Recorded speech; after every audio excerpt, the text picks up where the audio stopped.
Thank God it's Friday. My name is Anthony Jackson and this is Newday. Let's do some news for this morning. Let's look at the headlines. Finance Minister projects a brighter outlook for the country in the 2019 budget.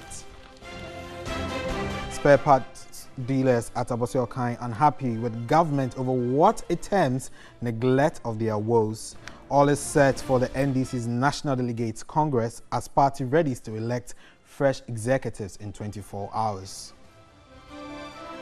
And on the international front, over 100 suspected Rohingya Muslims arrested aboard a boat, officials says.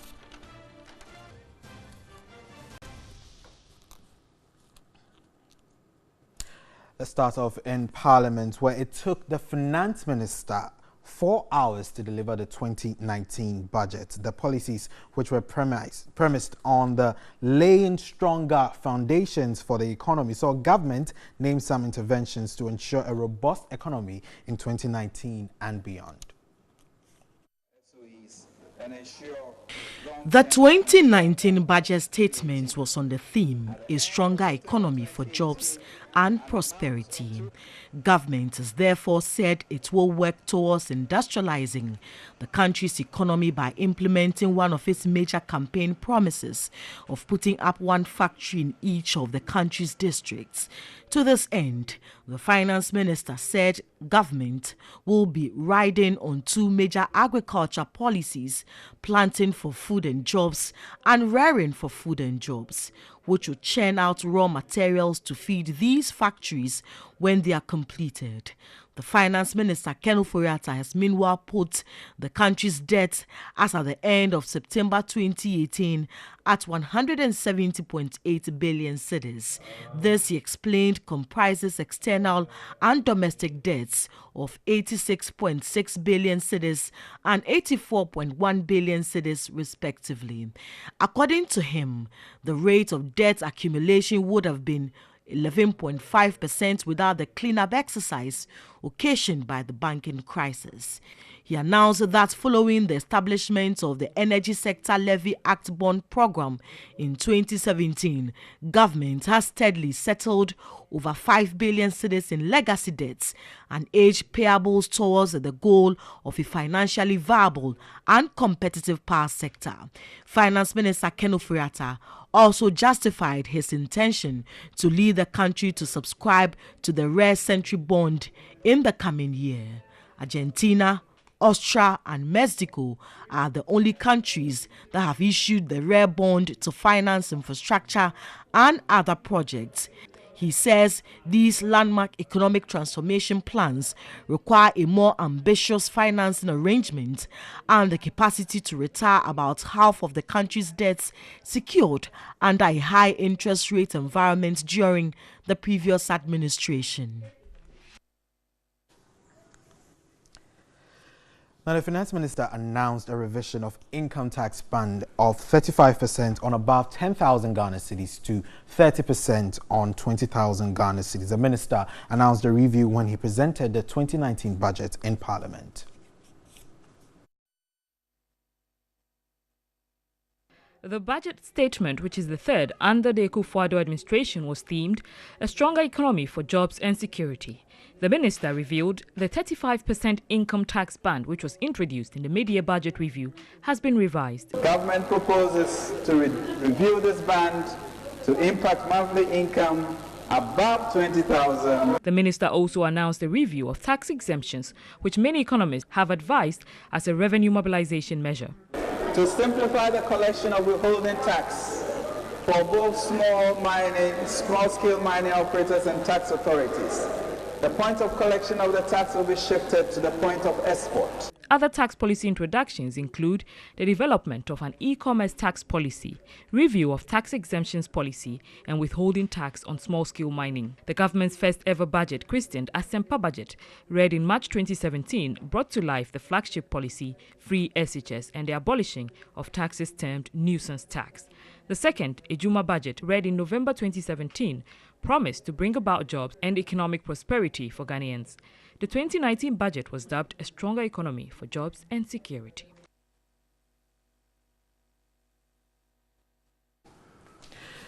Now, the finance minister says government will be upgrading 23 technical universities in 2019. The plan was captured in the budget statement read on the floor of Parliament on Thursday, November 16. He said should government finance its debts at a lower rate, there would be enough to pay for free SHS in 2019. The Minister of Finance, Ken Ofori-Atta, noted government is investing in education to boost the country's human capital. Mr. Speaker, this is a very emotional issue for the President, that all of us will have access to free education. This is 271,000 of our citizens, Mr. Speaker, who have had the opportunity now to a better life. He said Ghana will dole out some $16 billion for interest rate on loans. But should Ghana finance its debts, a 10% reduction in the interest rates would translate into over 1.6 billion Ghana cedis in savings, almost enough to pay for free SHS in 2019. He also indicated in 2019, government will commence work to upgrade 10 technical universities and 13 technical institutes with modern equipment and also train selected lecturers of these institutions. To further develop the TVET subsector, we will commence the construction of 20 state-of-the-art TVET centers, as well as upgrade and retool 34 vocational training institutes in 2019. In addition, 2 new centers in foundry and machining will be constructed. He noted as part of government's drive to promote science, technology, engineering and mathematics, STEM, education across all levels, they will roll out the B-STEM program in 7,000 basic schools across the country. Construct 10 STEM centers, initiate the development of a knowledge cloud to make educational materials content accessible to all, and provide multimedia laboratories as well as internet connectivity to cover many schools. Mr. Speaker, the construction of a multi-purpose youth resource centers in every region of the country has started at all the sites and at various levels of completion. Coverage of the school feeding program was expanded from 1.6 million children to 2.1 million children, increasing the amount spent on each child by 25%. Now, still on the budget, the finance minister indicated that government had settled 80% of DKM customers. He said funds have also been set aside at the Bank of Ghana to pay the remaining 20% of depositors upon validation. The operating license of DKM was suspended by the Bank of Ghana in February 2016 over the flouting of the rules governing microfinance procedures in the country. The finance minister told Parliament during the presentation of the 2019 budget that government has taken steps to settle almost all claims of DKM customers. He indicated that the official liquidator for DKM received 99,858 claims, amounting to 502 million cedis. I would like to inform the country that out of the 99,858 claims, 79,708, 80% have been settled and depositors have been paid. The government has set aside funds at the Bank of Ghana to pay the remaining 20% of depositors upon validation. An additional 12,612 claims have been fully provided for, but the customers have not as yet been able to show proof of deposit. This means that 90% of DKM claims from depositors have been paid or provided for. Depositors for the remaining 7,568 claims of above 10,000 Ghana cedis are yet to reach agreement with the liquidators. Now, former Minister of Petroleum and Member of Parliament for Elembele constituency in the Western region, Emmanuel Amakofi-Boa, has stated that government is misapplying the money accrued from the energy sector levy. He was reacting to government's policy in the energy sector. The rural electrification program will be continued in 2019 using conductors and cables from local manufacturing companies. The move is to support the local manufacturing industry and boost employment. A former minister of petroleum, Emmanuel Ama Kofi-Boa, indicated the government should be thankful to the previous administration for the gains the current government is enjoying under the energy sector. This is my worry about ESLA. That ESLA formulation is so dedicated to the energy sector indebtedness. In this budget, it's becoming obvious that they have spent some of that ESLA money on other things, pensions.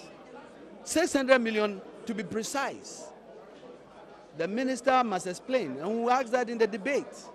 He is worried government has no clear plans for the energy sector. Remember, they came out and said, PPA, they've saved some 7 billion. You've saved 7 billion and you are in China looking for 2 billion. The reality is that, as for the slogans and the noise, but it will catch up on you because the reality is with the people of Ghana. MP for Bantama Daniel Ochem Abuaje, however, disagreed. With the energy sector, you've always said that there are some leakages, So what is going to happen then is that this concessionaire is going to bring in money. And once you have private sector in it, things are going to have to work. He was of the view that the economy is now set for accelerated growth. What the MPP government has done since we took power is to deal and manage the NDC mess that we inherited, which is full of instability everywhere. We have done that. And there are so many other things with it. In 2018, we started fixing the financial crisis that was there. We sustained some of the gains, most of the gains that we choked in 2017, but with respect to stability.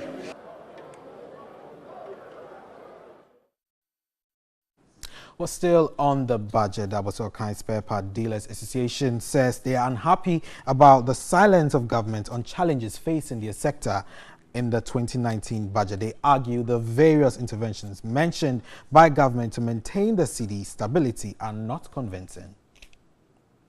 I am here at the Spare Parts Hub in Abossey-Okai, Accra, and it's a busy environment as expected. Buyers and sellers went about their businesses.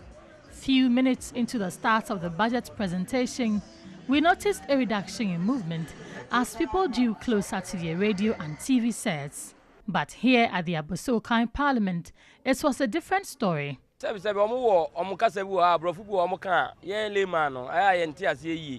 don't understand the terminologies they use. We don't listen. We will get the explanation on the various morning shows. A spare parts dealer, Nana Saforo, was not happy about the presentation.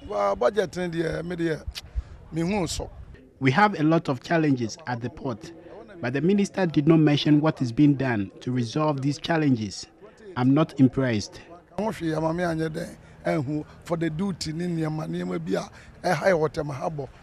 were disappointed about government silence on the trade tussle between Ghanaian traders and their foreign counterparts.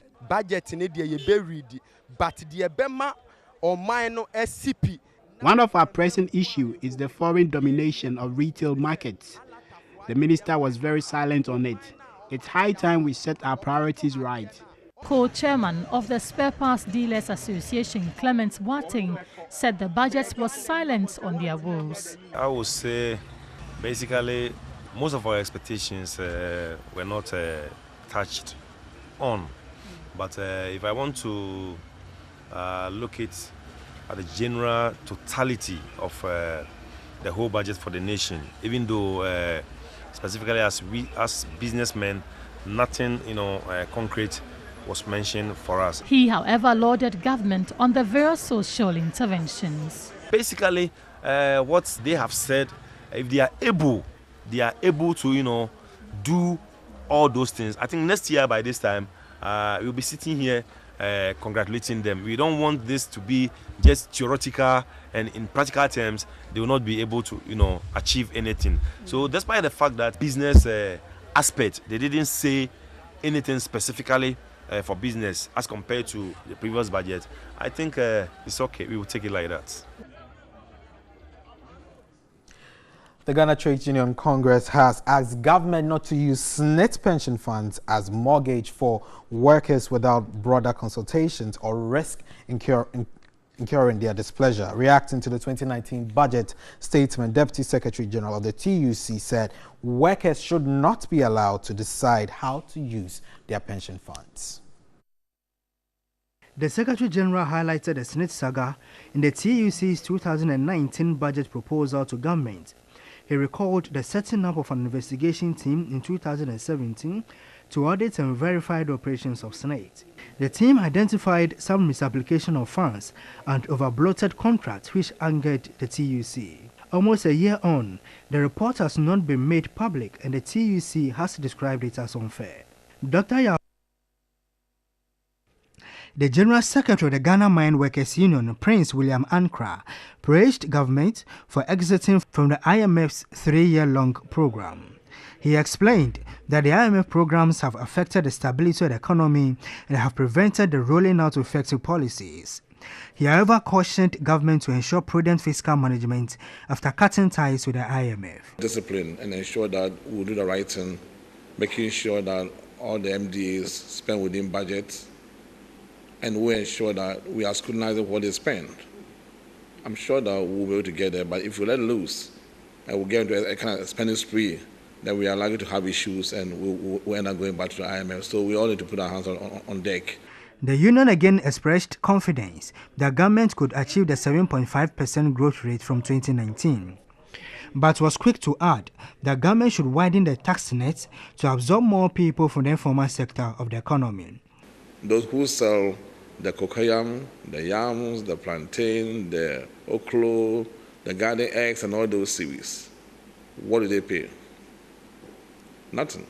In the developed world, being a small corner seller of vegetable, you pay tax. So really, we're not done well in that context. And I support the finance minister. He might take this as his personal tax. So look, I will drive it.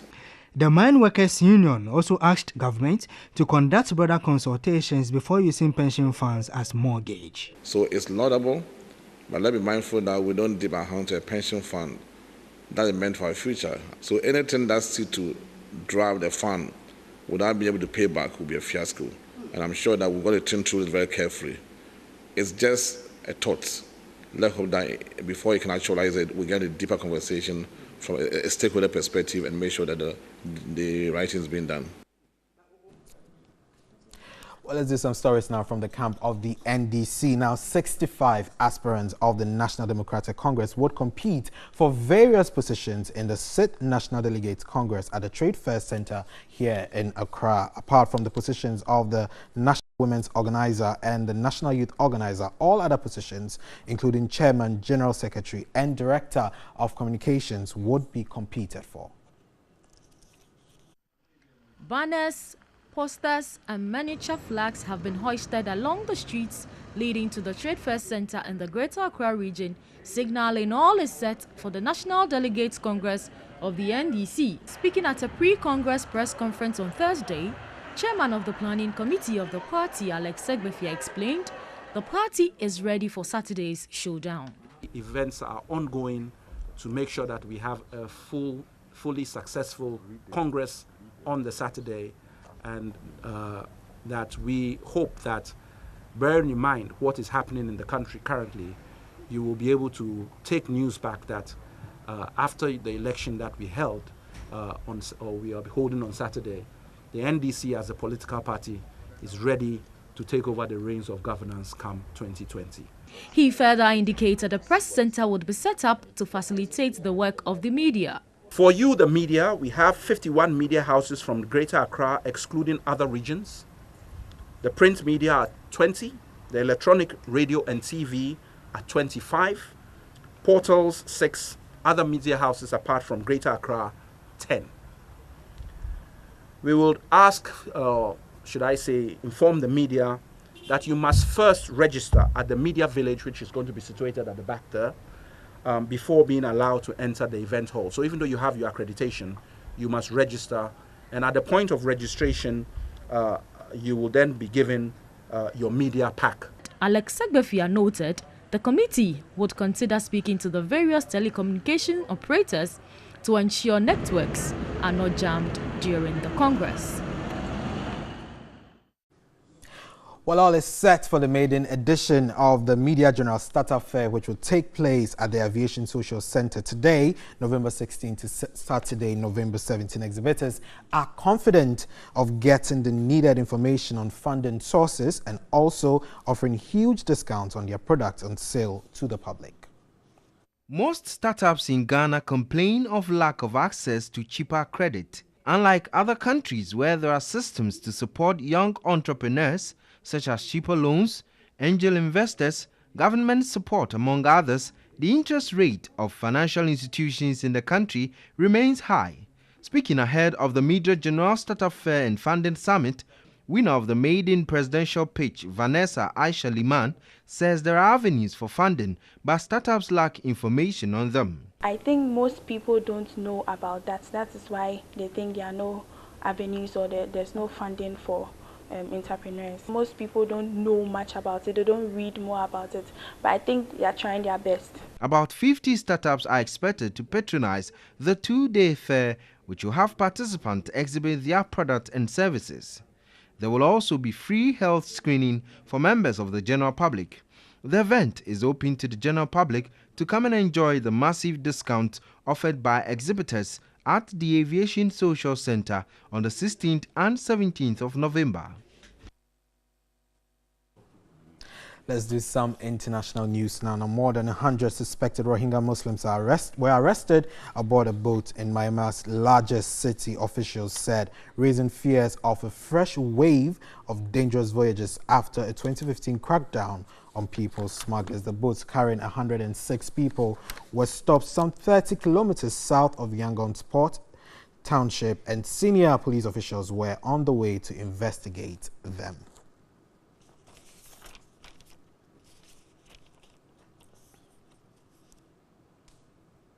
There's more Newday after this break. And how better to do it but here with us on Newday here at TV3, bringing you the best breakfast served in the whole of the world. My name is Johnny Hughes, and she's Dr. Nana Majiman, the only doctor on morning television. You can't get it wrong with us here at TV3. And welcome. So there's a 4-pack for you. We started off with music this morning. And next we're going to be showing you some conversations, how we're ranting on the budget. The Ghanaians have been sharing their thoughts out there. Yesterday, the finance minister read the 2019 budget. That would be the President Akufo-Addo's third and his first, which is free from the IMF's control. So let's see how Ghanaians are responding to it. Already some goodies in there. Very well. Yes. And then also, Johnny, on Hanape, we'll be talking about who should contribute financially when it comes to relationships. This matter is causing issues in people's relationships. So we'll touch on it and see how best we can solve it here on the ground. Earns more than you, like your man, your wife earns more than you, she should be contributing more. What would she keep the money for? Pardon? What would she keep the money for? No, is that a genuine question? Because if you're asking me as a lady, I'm not asking you. Then it's a genuine I'm going question. to respond from the lady's point of view. Women, if you really look at it, women who are prudent actually use their own monies to do a lot of things in the background that men wouldn't see. So if you've actually segmented, let's say the man is doing the big stuff, the women do the little things, and those things actually cost more. Talking about even disinfectants, soaps, toiletries, all these things, we may not actually be looking at the cost value of it, but when you put it together, there's a lot of money. There's the woman who see a child, the child's clothes somewhere and be like, oh, this is nice, I need it for my child. But unfortunately, men wouldn't really on the usual. No, my father actually used to buy me stuff, so I appreciate that. But on the usual, most men wouldn't be the ones to purchase those kind of things. So really, yes, even socks. So we'll get into Hard Bay. We'll talk about that, and also that the Media General Startup Fair and Funding Summit is happening today and tomorrow. We'll bring you live footage from the Aviation Social Center. That's where we're gathering. We're told the crowds are moving in already. The exhibitors are ready. So there's a one-stop shop for you to make your sale and get the network and get to learn the nitty-gritties on how to fund your startup, business. And we'll bring you all of that. It's another, exciting package from Media General. But let's look at the headlines. Daily Guide: Amidu grabs 180 million to fight corruption. Yesterday, that was the allocation granted him in the budget for 2019. Fake doctor busted at Kisieman. An old Clinton Osei Safo Why are you misbehaving? In Punto Budget 2019, government unveils 73.4 billion Ghana cedis for roads, railway, free SHS, and industries. There you have it. The Daily Graphic says government unveils ambitious plan to grow economy by 7.6% in 2019, but minorities say it's empty, uninspiring, hopeless, and 35% tax on 10,000 Ghana cedis scrapped. Income above 20,000 cedis now attracts 30,000 cedis, and this was because the finance minister said they are taking some feedback. But minority says it's empty. Okay. The final newspaper, 2019 budget deficit 4.2%, GDP 7.6%, and 8.5 billion Ghana cedis capital expenditure, interest payment estimated at 18.6 billion. Sorry about that. Banking sector cleanup raises debt stock by 8.3%. And yet when we speak, people say we should keep quiet. RTI bill, how the police dealt with media coalition. Yesterday, senior Elvis Daku was arrested for doing what we are all asking Parliament to do. Pass the RTI bill now. Performance of economy in 2018, impressive, Finance Minister. And more than 1 billion for propelling industrialization. There you have it. The Ghanaian Times will end it for us this morning. It says, agenda for growth. And there's a screaming headline, 2019 budget focuses on massive infrastructural development. Government to spend 73.4 billion Ghana cedis next year. And key highlights of the 2019 budget also there, well put together on the front page of the Ghanaian Times. Government to launch rearing for food and jobs. Okay, cheers, Greek 2019 budget statement. And I like this one, particularly on the back page. It says, boost for black maidens ahead of Finland clash today. Boost for black maidens ahead of Finland clash today. We need to support our ladies to make progress in whatever they do. But yesterday, something unfortunate happened at our Parliament House, and I'd like to touch on it. The Right to Information Bill is a very important law. And yesterday, the coalition leadership, one of them, my own brother, senior Elvis Daku, editor of the Finder newspaper, was heckled by some policemen and military men. It was actually picked up and taken to the Parliament police station. Now, they were explaining all manner of things. That you can't take videos of your military or police in the line of duty. But this were the NCOs, the non-commissioned officers, making this. When the commissioned officer and the commander there sat Elvis Daku down and had a conversation with him. So I don't get it where people think that, well, because I have a uniform, because I have a gun, I need to just, we have too many bullies in uniform that we are feeding and clothing and housing to misbehave. I think it's, look, for me, I've said it always, if you pick me up, you can keep me up to 48 hours. You can brutalize me, do whatever it is. But when you release me, you tell your story. I'll tell my story. I'll be louder than it forever. The thing is that the Right to Information Bill is very important. Parliament agrees to it. The presidency agrees to it. Everybody else agrees to it. So what is your problem? Exactly. What is your issue? Anyways. What is your problem? Johnny, but small power they give you. Small power. What is your problem? And that's why you should be careful who you give power last to. Make Wednesday sure also, was it last Wednesday or Tuesday, a Metro TV cameraman, Newday, we used to work with him here. Very muscular. He was slapped by an officer of the police service. I dare say, if they leave Newday and that policeman alone, and there are no people, and they just surround them, he will kill him. He'll beat him to a pulp. So it is not because you have a uniform, the crown, which we respect, so you'd want to abuse us. That's not right. I think it's not. That's not right. It will get to a point where those journalists who are muscular, who are strong, who would want to now start retaliating, and it will be a chaotic. We don't want that to happen. We will. So let's have a decorous relationship. Let's have it. What's wrong with it? But we'll pick up the pieces from this point when we come back from the break. Do stay with us here on Newday. We'll be right back.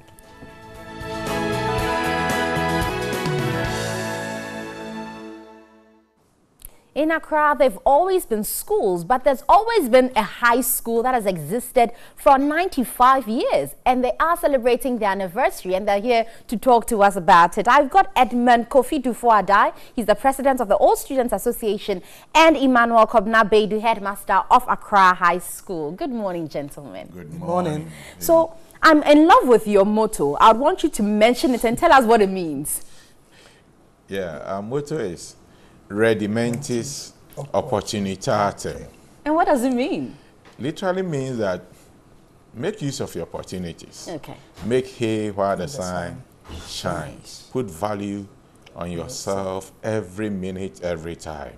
Nice. That is it. Very well. So tell us, let's catch up 95 years down the line. I mean, you are older than Ghana as it is. Definitely. So you must have chalked a lot of successes. Yeah. Tell us what your school, when I'm talking about Accra High School, what are some of the, you know, events and some of the very instrumental things that have happened there?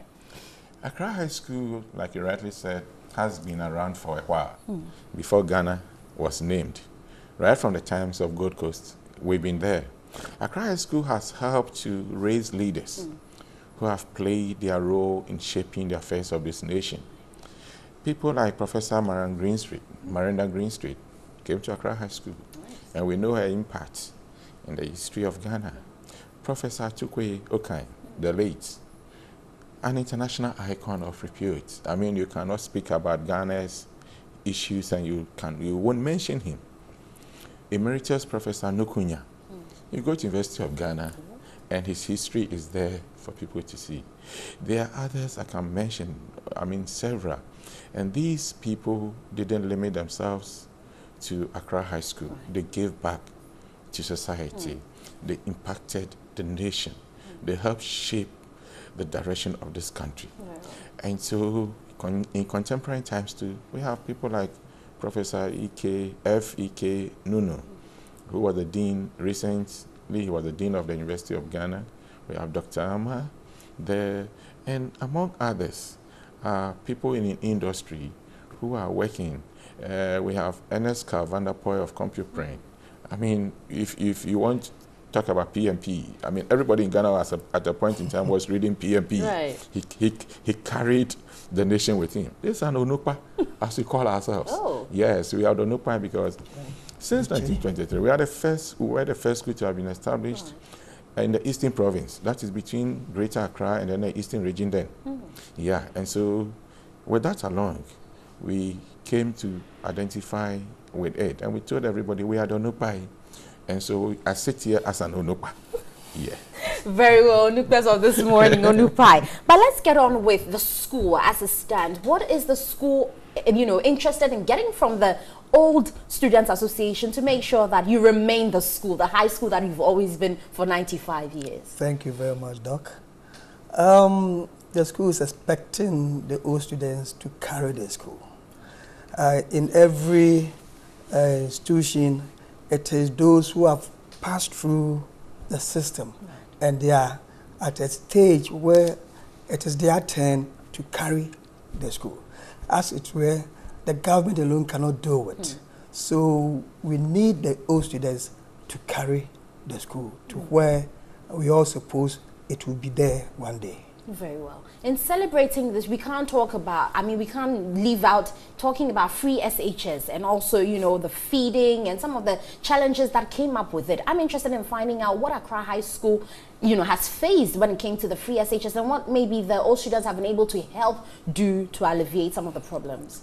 You know, in every new program, there are some challenges, but always we have to overlook the challenges and look at the positive of that situation. When it came, infrastructure was a problem. That's why this double track system was brought about. But the old students came in, renovated some school block for us, and now we are using those blocks. We call it Atamil's block. Then the government also has given us 18 classroom block. Nice. Yeah, it was not completed, but as this program came into being, they have hurriedly put themselves together to complete that facility. So infrastructure-wise, we are there. Some improvement. Yes. Then the teachers. We were all agitating how we are going to roll out the gold track. But fortunately, the government's promises have come to pass. We've given about 32 students, 32 teachers to boost our staff to roll out the system. So we are on course. You very well are. But in celebrating the 95, years of being in existence, how are we going to partake? And how would we join the Onupai in celebrating? Thank you. The celebration is coming on at appropriate time for us as old students. Onupai. We've been off in giving back to our school for decades. And so upon reflection, we realized, look, this is a school that has made us what we are. And it will serve a greater purpose if the young ones in there can receive from us and will be inspired into the future by what we have done and where we've got into. And it will, at the end of the day, benefit society, the nation at large, and maybe beyond. And so we rolled out a plan. It's been a 3-week celebration, which would hit its peak on the 24th of November with a prize and speech giving day. Then we'll have a Sunday Thanksgiving service. Then we'll have a dinner dance on the 1st of December. Yes, but before then, this evening, we're having a program for the youth, for the students, a fun fair. And the later part of the evening, the younger Onupai, the recent Onupai wants to have fun. And so they invite. But tomorrow will be the homecoming proper. But in between, this week, we did something for the students. We had mentorship and career direction for them. And it so happened that on Monday, a significant feedback out of what we did the past 2 years hit me in the face. I got to University of Ghana in the morning to talk to Dr. Ajay, who is the head of the information department. And before I could see him, I packed my card and a young lady walked to me. She saw the sticker behind my car and came towards me. I hadn't seen her, I was in the car, so she came to greet me. Then when she realized she realized she knew me. And so they call me coach. Everybody calls me coach. He said, Onupa coach. I said, who are you? He said, you came to talk to us. Last year you did clinics for us on mentorship and career direction and inspiring us. You and your colleagues came in there. And it really lifted us up. It told us it is doable, that if we put in a little effort, we'll be able to make it. And I was like, wow. He said, yes. Impact. He said, and I asked, how many of you are here? He said, I can't mention. There are several of us. I said, put yourself together. We are coming back to you. We'll meet again. Very well. On that note, let me say thank you to you. But we will join in celebrating. You said it's 3 weeks and it's going on. But I'm interested in the dinner. And so you see me there. I have been speaking to Edmond Kofi Dufu-Adai. He's the president of the All Students Association of Accra High School. And also Emmanuel Kobna Bedu. He is the headmaster for Accra High School. And they are celebrating 95 years of being in existence and churning out illustrious and industrious men and women in Ghana. We'll take a break. We'll be back with more. But let's step out and rant. What are we talking about? We are discussing citizens' take on the budget that was read yesterday, the Impuntuo budget. Let's find out what your take is on rant. This is what it feels like.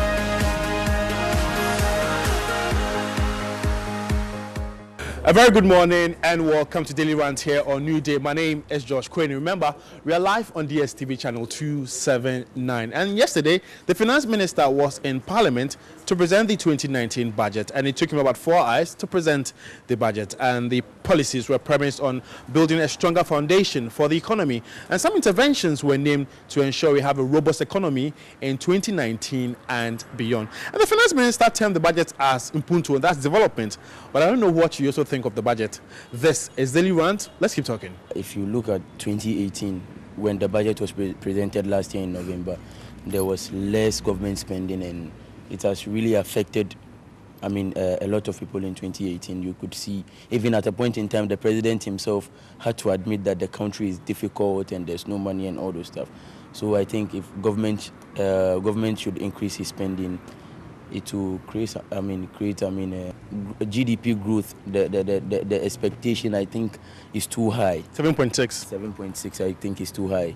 I'm saying this because last year we gave it was around 6.8, yeah. But then it had to be revised. Yes, and still I didn't think we achieved it. So I would rather we focus on achieving something minimum rather than projecting a high value and then we fail to realize it here. Currently, things are really hard. And like we all say, you base your expectations or your future projections on what you have now. So looking at what is going on now and predicting into the future, I'm a little skeptical, but then let's say we are hopeful. You're hopeful. Yeah. But being labeled out that development is going to be about the human, that's the citizens, that's a good move for me. Because like we all know, the actual definition of development should be about the human being, should be about the people. If we deal with these financial terms, the inflation rate, the GDP, those are numbers. It represents in the economic terms, in the books. But come to the grounds, come to the actual life, what is happening to the people. That is what the real definition of development should capture. The finance minister also said government is going to make sure they invest more into infrastructure. And when it comes to Ghana, you know, our maintenance culture is nothing to write home about. And so they're going to set up a corporation, asset management corporation, to look to, you know, this old infrastructure. I think it's laudable anyway. Yeah, it's laudable. I think it's laudable. But then, is it sustainable? I'm saying this because how much are we going to earn? Because if we are going to set up, a board or a committee to take care of our maintenance, to maintain our infrastructures, we would have to pay them. In a way or the other, it's creating jobs. Yeah. But how much are we going to earn from those infrastructures? Would it be enough to pay these people, and then would some of the money be left for government to do some other stuff with it? If it's sustainable, then yes, I agree with it 100%. And those people who are going to be in charge, Ghanaians, they are right. So I think it's high time So this is more like a conscious effort to make sure state institutions or state buildings are kept well. This is the first time this has been done. I think nobody actually did this more than Kwame Nkrumah or our forefathers, let me put it that way. The thing is, it's not like we are bad at it. We are actually making it, or we've made it a part of it. Oh, Ghana for the best NECC here. No, that's all. But that's always been the case. Go to the Accra Sports Stadium. Okay, let me give you an example. Imagine you've been to Takoradi, you've been to Kumasi. Compare. Let me just use sanitation or availability of certain structures. Compare that to Accra. You always realize those regions, they are in good conditions than Accra. Those are Ghanaians. Because the numbers are heavy here. Good. So therefore, if the numbers are heavy, then there should be an education. And these things, like I always say, should start from these kids. We are no more the future. People usually say we are the future leaders. No, this is our future. Our siblings, and the kids we have are the future now. So let's start these teachings from them. A hub of trade in Ghana is Abossey. Yeah. And, you know, the measures that have, the finance minister put in place for them, the measures to stabilize the city, is not really convincing for them. Because as it stands, the dollar is like 4.9, getting to 5. 4.9. And they're saying the measures are not convincing. Well, I think this government has done well in maintaining the cedi dollar rate. Because if I acquired, when they came in, it was like 4 something. Yeah, when they came in, it was at 430. They were able to stabilize it for a while. Then it went up to 470. It went to 520. Then it came back to 470. Now at 490. So I think they are doing a good job at managing the dollar. They are doing a good job. If previous administration were able to do similar thing, I think we wouldn't be where we are today. Okay. Charlie, things are hard. The import duties, the dollar to cedi ratio, it's some way. And it's like, it goes, it comes, it goes, it comes. Like, no, I don't get it. It means there's something we are not doing right. We are doing things really wrong. And it's been occurring for several years now, several governments. This one comes and it's like, I've achieved this. I was able to maintain it here. Come on, we are losing. Whether you maintain it, it's like being in negative and you're saying you're in -1 and I'm in -5. You're all losing, you're all in negative. Let's accept it. Things are worse or things are bad. Let's work it out.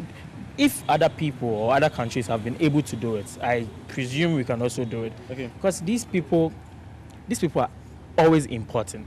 And the duties are high. The dollar the person you are importing from doesn't mind the ratio. You are actually amassing a lot of funds or cash for just some few dollars. Come on. Okay. We can't be like promises. Okay. So Isaac Adongo is MP for, what's his name? Bolga Central, and he's NDC. And they asked him, Adongo, what do you have to say about the budget? And then his normal ranting and all that. Okay, so what good thing would you say about the budget? Oh, just the English. That's the only good thing he can say about the budget. I won't say he's playing politics, but I don't know. If he's playing politics, I guess during his time or their government, they didn't do it in Ghana or Chi. It was in English too. So that doesn't make sense. He's referring to their budget as something much better than what these people are presenting. Because if we are going to go by what a lot of Ghanaians are saying is that these MPP people, they know how to talk. I mean, they've been to good schools. So when the person opens his mouth and is going NDC, to talk, they haven't been to good schools. No, I they've been think to probably good they schools. all sat in the same classes, They're same unis. Yeah, they are friends. I want to say some are intelligent than others. Okay, yes, sir. Look, I have a friend. I have a friend who once told me that, hey, Baba, I said, yeah, what? He said, Charlie, I've never seen an intelligent man like Akufo-Addo before. And I was like, okay, yeah, why?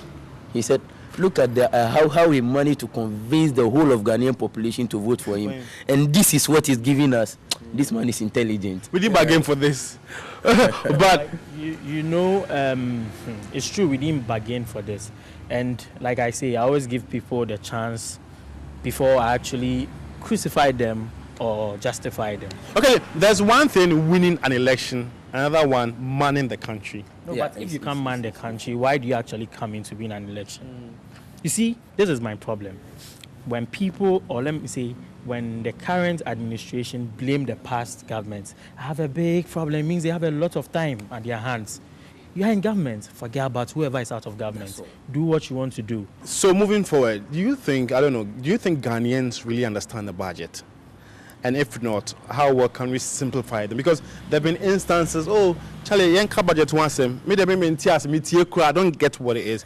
Do you think there's another way that we can simplify this for the layman to get the budget, the content? I think it will be very difficult. I think it will be very difficult because most of the things that they are saying in their technical terms, even for people who are highly educated, if you are not, if you don't have detailed knowledge into economics and those business finance stuff, you find it difficult to understand because Baumia will be there talking about macroeconomic indicators and how they are good and how our inflation has dropped to 9.5% and all this, and the layman will be like, how does it feel in my pocket? I just need the money. Come on. No, come to think of it, in as much as I agree with my brother, the thing is, they can use all the financial or economic terminologies, but then if it's able to reflect, being it in the pockets of the citizen or in infrastructures, let's say they recently we all know what's happening with footbridges and other road construction stuff. So if they are able to say we are going to do this and it actually reflects, come on, you would know that, those terms are GDP, but there are some, they tell you, I think they actually mentioned some stuff concerning free education and those kind of things. Those are simple things we will all understand. So they do, my mother will understand. If you're able to do that, my mother won't wait for me 10 p.m. and ask me, Charlie, Today's discussion has been on the 2019 budget read by the Finance Minister, Ken Ofori-Atta, yesterday in Parliament. And he described it as Impuntu, meaning development. I don't know what you also make of it. Just log on to our social media platforms with your consent. On Facebook is TV3 Ghana, and on Twitter is the news TV3. You can also follow our website, it's 3news.com, for all the updates on the 2019 budget. Thanks for watching. Good morning.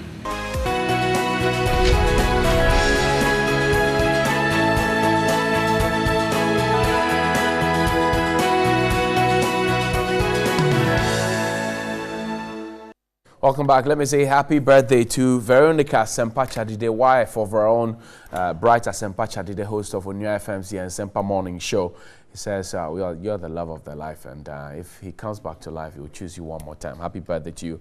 And just to inform you that in tandem with the World Diabetes Day, the Graphic Communications Group Limited has put together a special free diabetes screening for staff and vendors from 7 a.m. to 9 a.m. today, and they urge you all to come check to know what your status is. Free diabetes screening happening all over the country for staff of the Graphic Communications Group Limited and all vendors and all who do business with them. But the Daily Guide this morning reports that Amidu grabs 180 million to fight corruption. Fake doctor busted at Kisieman. Government unveils 73.4 billion Ghana cedis for roads, railways, free SHS industries in Punto Budget 2019. The Ghanaian Times says agenda for growth, and 2019 budget focuses on massive infrastructural development. Government to spend 73.4 billion next year, and government to launch rearing for food and jobs. Chairs greet 2019 budget statement. The Daily Graphic, government unveils ambitious plan and to grow economy by 7.6% in 2009. But Minority says it's empty, uninspiring, hopeless. 35% tax on 10%, 10,000 Ghana cedis scrapped. Income above 20,000 now attracts 30%. The Finder newspaper, 2019 budget deficit is 4.2%, and the GDP to grow by 7.6%, and some 8.5 billion Ghana cedis capital expenditure. Interest payments estimated at 18.6 billion. Banking sector cleanup raises debt stock by some 8.3%, and more than 1 billion for propelling industrialization and performance of the economy in 2018. Impressive, Finance Minister. RTI bill, how the police dealt with the media coalition. I've been joined this morning by the MP for Bongo, the Honorable Edward Barr. Chief, good morning. Thank you very much for your time. Yeah. We're still expecting a representative from the NPP. As and when he joins us, we'll give him a seat and have a conversation with him. But you can always join us on WhatsApp 02021666633. That's 02021666633. Honorable, how's the Friday morning going, the day after the Impunto budget? You had the Asempa budget, you had the Juma budget. Now the Impunto budget is here. Your initial reactions? First of all, let me say good morning to your viewers. Let me also greet my constituents who are very keen patrons of your station. Right. You can realize, just even from walking on the streets of Accra yesterday in the evening and even this morning when I was driving, that people are a bit disappointed. Why? Why are they? People are disappointed because some expectations were engineered in the course of run up to the budget, and so particularly when the government indicated that this was supposed to be their most important to date in terms of budget, where they spoke about the fact this was a budget of 4 billion. We heard the president himself indicate that. So, for example, the general hardships that the president himself had alluded to when he went to New York, people were expecting that the policies and other things that they were going to introduce were going to help in that. Unfortunately, we have not seen that. And I'll give you a few examples. One clear example will be the fact that in terms of fuel prices, you know, for the 21 months that the NPP has been in government, they have increased fuel prices 17 times. They don't decide that. The world crude market prices. They have control over it. And I'll tell you what the control is. There are 3 factors that influence that. You have taxes, you have the CD dollar exchange rate, and you have the crude prices. Government has control over 2 of the factors. And the 2 of the factors are the main issues that are dealing with that. Because in terms of crude prices have been fairly stable. The CD has depreciated, and that has led to hardships and, in fact, uncertainty for businesses. Import duties have been very high, and because of that, import items have also been very high. The cost of doing business itself has been very high, so businesses themselves have been terrible. So if you look at, my general comment is that if you look at the budget in itself and the impression that it had created, people thought they were going to do something. I'll give another example. If you look at the issues of taxes, you know the mid-year review had imposed on taxes. That actually started making Ghanaians experience the hardship that they were going to have. The 30% on, those who earn 10,000 and above? You think the hardships were about those who are earning 10,000 and above? It wasn't. You think that was where the hardship was? It wasn't. Look, let me tell you, there are people whose annual income will not even be up to 10,000 Ghana cedis. Some people, their annual incomes, is it the 10,000 earners and above, are the people you are thinking about? We are looking at a situation where VAT had been increased to the back door. You remember when they came in the media, media review, they had decoupled the National Health Insurance Levy and the Get Fund Levy from the VAT, what they call it, component. And they had decided to make it a flat rate. On the basis of that, what happened was that they had denied businesses of claiming, what they call it, their input tax credit. So the 5%, which is supposed to be the education and health levy, now became part of production, the cost of production. And so it definitely will translate into workers, people who purchase or who patronize these. I say it's work in progress, and we will feel the goodies coming out shortly. My brother, 2019 is for growth. My brother, all the tax handles have been maintained, except the that of the income tax for the 10,000 above, which has been moved to 20,000 and decreased from 35% to 30%. That's the only, so all the tax handles have been there. If you look at the economy, in terms of the growth, it has shrunk. Why do I say so? When you are at a situation where, because of the investment that had been done prior to the coming into the power of the NPP in terms of the oil industry, we had a growth of 8.1. Now, if you look at the current figures that we have as per what the finance minister's statement said, that's 5.6. Look, take the financial sector. The financial sector has had negative growth for 2 successive quarters. In the first quarter, it had shrunk by -7.9. In the second quarter, -13.4. These were issues that came from an era that you superintended over. When you say superintendent over, look, you have a situation where, as we speak now, and there's a particular bank I do not want to mention the name here because of obvious reasons, that you have, if you look, about 75% of the recipients of their loans have been government. All that government needs to do is to pay off those loans. And they are basically loans that have come as a result of contractors. Contractors who have picked up these loans to do services for government. Government has refused to pay them. And therefore, these become bad loans, non-performing loans in the books of these banks. To the extent that people who get their salaries from such entities, unfortunately, assuming that you receive 4,000 Ghana cedis every month, it's paid through that particular bank. They get there and they give you 300 Ghana cedis. That is how bad it is.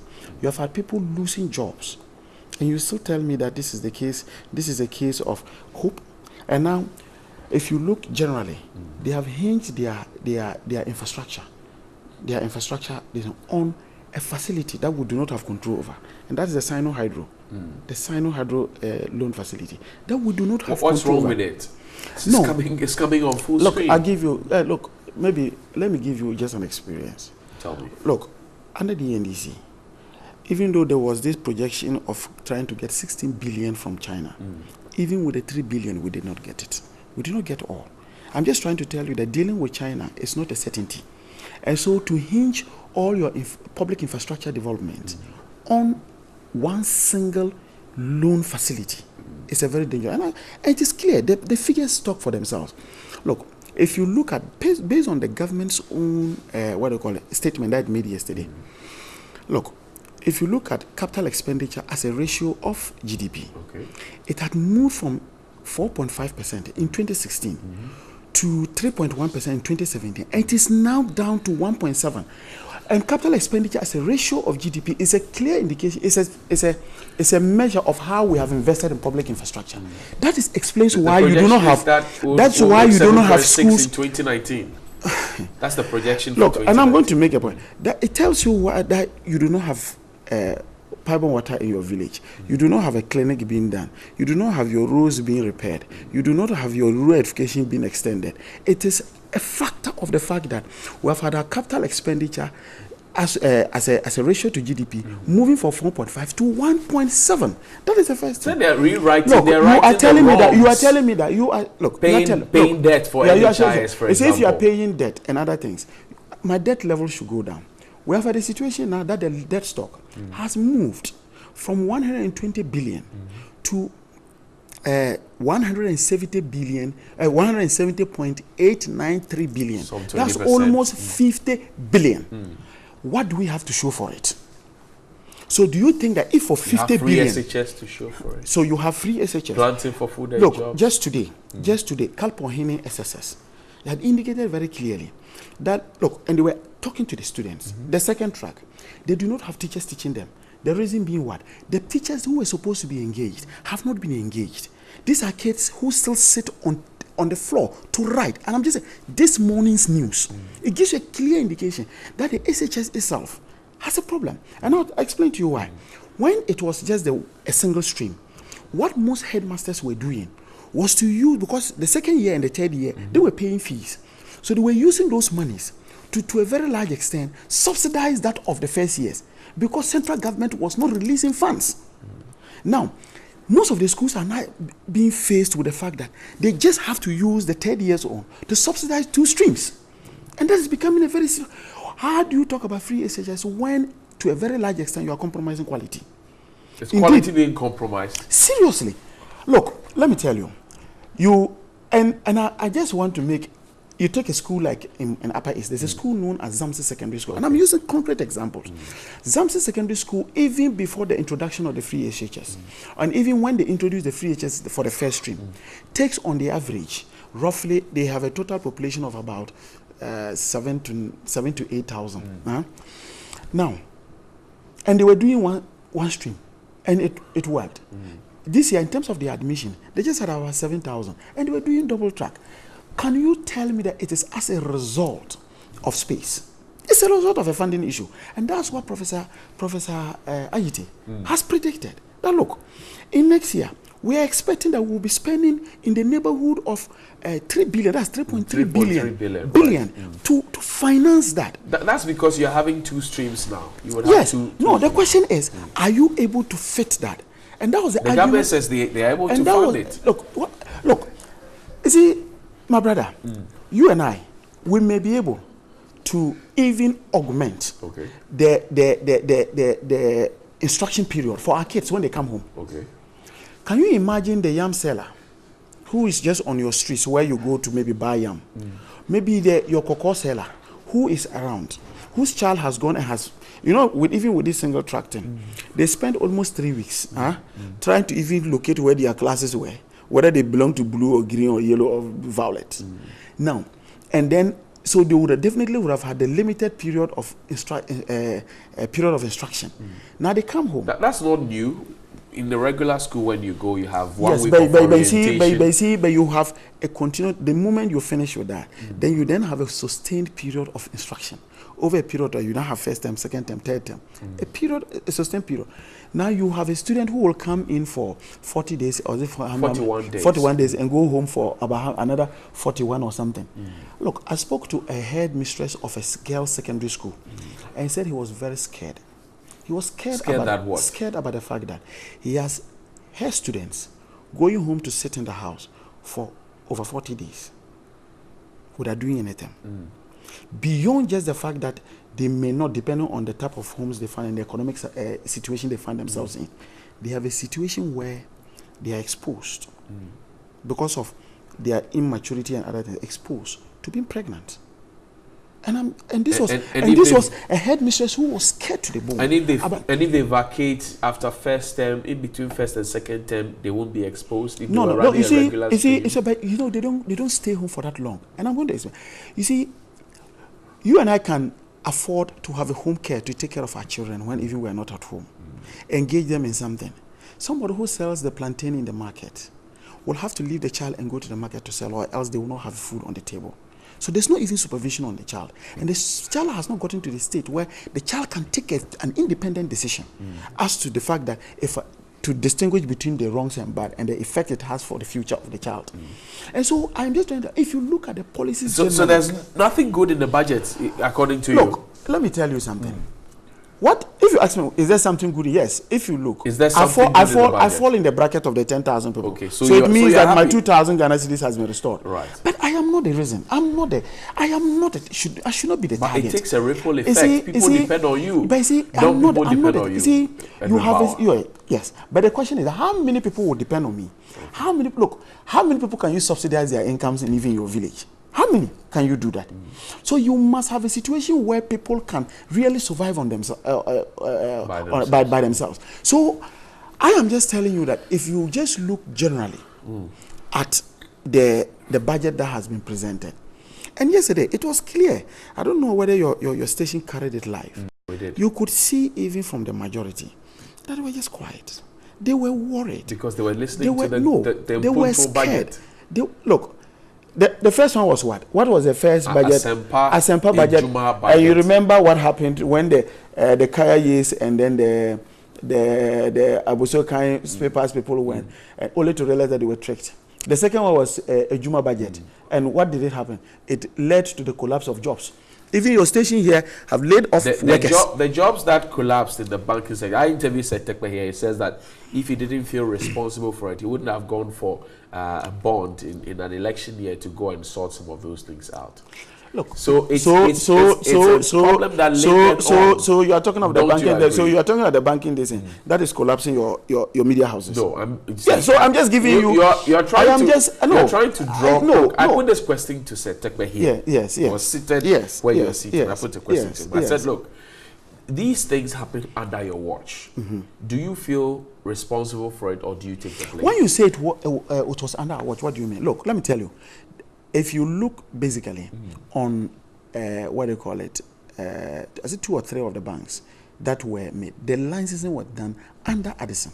It was in 2017. So you can't tell me that you can't just get up and move this and say it is under our watch. The licensing process doesn't start in 1 year. It starts over some time. You know that. No, but you see, but the government had opportunity. And if you listen to Addison's own statement, he said that when he came, the process had already started, but he had the power to stop it, to give the final license. He had the power, because if there was another governor there, would have held that governor responsible for that. I get the point I'm making. Again, some of these things, if you look at the KPMG's report that came on Unibank, clearly they have indicated the quantum of money that was owed this bank just by the public sector, and I'm talking of government. What was the rush in collapsing that, only to go and form another company, another bank, and use the same taxpayers' money? Because if you look, they are talking about how many? 8.3 something billion that they're using to form other banks. That's a consolidated bank. Right. And I think that there has been a deliberate attempt by this government to, in a way, take control of the financial sector. And the Bank of Ghana says those who are complicit in that will be dealt with. Is that not enough? They'll be dealt with. Our monies will be retrieved. Brother, if we don't run our countries based on promises, we run the country based on real actions. 80% of DKM customers, for example, have been sorted out. Thank you very much that you brought that. They've been Excuse me, out. Let me tell you. The John Mahama administration had already dealt with about 90% of the payment of DKM until this current government came and stopped it. And said that we're going to have an audit of that. Since then, call all victims of DKM and ask them whether they took any money under this government. But John Mahama was quiet when President Akufo-Addo, then candidate Akufo-Addo, was promising that when he comes in the first year, he will make sure that their monies are paid to them. John Mahama you are a journalist. You are a journalist, and I believe that your station would have captured some of the payments that were made. You remember they had to do an evaluation, know what type of assets they had, look what was the different type of, what was the quantums of money involved, and people they publish names in newspapers for people to go and pick their monies. It is not a question of just, that's why I said, look, you don't run a country, you don't run an economy based on promises. You run an economy based on implementation of concrete policies. And this government has been full of slogans, have been full of promises, and they give one promise to another, from one promise to another, from one promise to another, without fulfilling them. Look, last year's budget, just yesterday, I was listening to small peasant farmers, and they had indicated, you know, in the 2018 budget, the government had indicated that they were going to purchase 200 tractors, if you remember, to be able to help peasant farmers. They were going to build 50 warehouses to be able to help in terms of the farming, in terms of storage and other things. Look, not a single tractor was bought. Indeed, the Association of Peasant Farmers said they were in Ashanti region, and they could not find a single warehouse. So it is not a question of whether you promise that, oh, look, yesterday when he came, his 3.5 hour delivery that he gave, about 40 to 50% was just used in either praising Nana Akufo-Addo, taking a swipe at what they call it, the minority, or maybe trying to blame the current hardships on the on the previous government. You have is the minority not being too hard on itself? The finance minister, for example, says our performance in 2018 has been impressive. When you tell me your performance, look, has been in 2016, but you see, in 2016, good. No, in 2016, the IMF and the World Bank, giving the outlook, the economic outlook for Ghana for 2017 and 2018, had indicated that we're going to grow on the average, in terms of average of about 8%. And it was because we're bringing other assets on board. What were the assets? Jinyame Sankofa was coming, and then 10 was also coming on stream. So now this current government is managing 3 oil fields as against 1 oil field that was being managed by the NDC. If you look at oil production, we have increased by 80.4%. So if you have all these particular things, and today the growth is around 5.6, below your own target that you have given. When even the IMF and the World Bank has said, even if PNC had won the election or ACP had won the election, on the average, we should be growing at an average of 8%. And you know what the reason? The reason is just decouple the growth of oil sector from non-oil sector, the real sector, which actually employs people, and you realize that we have not grown. The fishing subsector has gone down by minus 1.7. So 5.4 billion cedis coming up. You take the construction sector. Yes, this oil revenue. What has it? It is not because of a direct investment of government. It is because of an investment that was inherited. They are just plucking what they call it, the dividends of it. All they are doing, picking the oil and selling. Tell me what concrete policy that they have put to ensure that we are going to have, in terms of oil revenues, we are going to have those billions that they are mentioning. Okay, let's take a look at some of your messages here this morning on TV3 Newday, and I can gather that a lot of it coming up on this very set. Wow, interesting. We'll have Professor Jambafo join us shortly to explain to us about some of the things that were put up there yesterday by the finance minister. Professor Jambafo, I'm sure you know, is a minister for planning, so he will join us in the studio. Hello, I'm Charles Apana from Bolgatanga, Zuarungu to be precise. But I think this budget will give more hope to Ghanaians after the government has tried its possible best within the space of 2 years, fulfill their promises, which I think were on the right track. Let's pray for more blessings and stop lambasting anything good initiative that planned to undertake. I'm not happy about the budget as an employed graduate, and despite all borrowing, there's virtually nothing to show in terms of capital investments. Even filling of potholes have been a problem for this country. Shaggy in Nima. I expected a lot more from our finance minister about the budget, which was like dead on arrival. I have never seen any budget which is a good size, a good one since 2000. He was even laughing at us as he was reading the budget, which was, if we're doing comedy, we want stability. Shamsuddin in Tamale. Good morning. I was very shocked yesterday to hear the finance minister saying Akimoda Zongo Recreation Center has been completed and is in use. It's a big lie. The budget did not seem to solve Ghanaians' problems. Good morning. The budget was empty and full of usual empty promises of this government.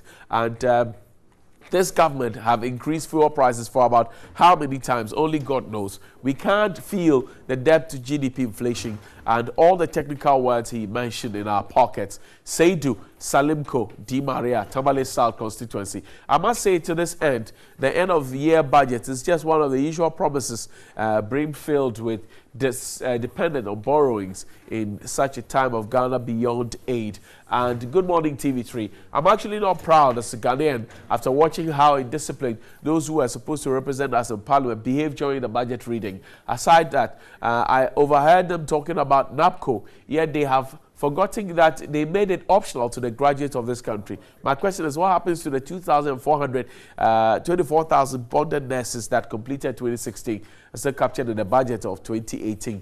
Well, they are languishing at home, you say. Good morning, TV3. You do it all. DKM is not the only microfinance that was closed down in 2015 and Bonahafo region. The MPP government is refusing to accept their promise that they would pay God is love, care for humanity, etc. They are locked up money. GTV has used police to deny victim of care for humanity. Okay, and the finance minister is making a statement that 90% of victims have been paid. It says 80%, I beg you. And the arrangement the previous government made is what government is hailing on itself. Now, government is for frustrating victims to embark on a peaceful demonstration. Honorable Major Drew, his deputy defense minister, has left the victims to the mercy of the weather and is drinking thick tea in Parliament House and has neglected his victims, Nicholas and Kranza. John, good morning to you and your panelists. Yesterday, budget which was ready by finance minister in Parliament. I don't see any meaningful thing in it. They should give us a break from Bedu Gilbert, Ejura, Secretary Tomasi, and so that's it there. We'll take a break at this point. When we return, Professor Jan Bafo will join us and we'll be in conversation with Edward Bawa as well. Stay with us. We'll be right back after this.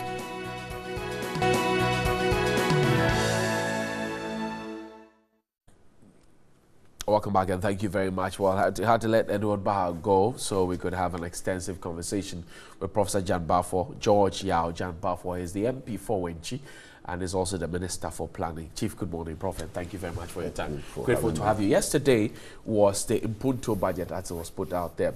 The theme was a stronger economy for jobs and prosperity. Yeah. The other side say they can't see any of what you are talking about, because they have seen Asempa, they have seen a Juma budget, they have seen now a Punto budget, and they can't see this economy grow stronger, they can't see the jobs, they can't see prosperity. It's more like a quagmire to them. What do you say, Prof? Let me first of all say that, societies that are multi-party in nature usually have two governing parties that really shift from one end to the other. And most of the times, there is, just as in nature where things come in pairs. Okay. The eyes are in pairs, man and a woman and all that. When you look at the hen that has some chicks behind her, she has two legs. Right. And when he's trying to feed them, one leg tries to mess up the thing, and the other one brings it back so that they can pick the things in them. That is how our economy, our society is built. Okay. There are two parties running this country. One party comes in and makes up the mess. Then the other party comes in and then tries to do that. What's the MPP? Yeah. Let me tell you why MPP is the one that comes to fix it. Okay, so NDC messes it up. Messes it up. NPP fixes it. NPP fixes it. If you look at 2000 and then 2001 when the MPP came in, the economy was so bad that it was growing at about 3.7%. Okay. Fast track it to 2008, it was about 8.4%. The NDC came in to fix it. The MPP came in to fix it from 3.7 to 8.4. They left. Then in 2009, they started destroying it again, and by the time that they left, it had gone back curiously at the same point, 3.7% of the GDP. Then the oil came in there, it went to 14% somewhere about in 2011. And from there, it was sliding again to 3.7. 2016, that was how much the economy grew, 3.7%. Then the MPP came back. And then In 2017, it went up to 8.5%. 2017 is 2018 is gone up again. You know, so that is how the trend has been.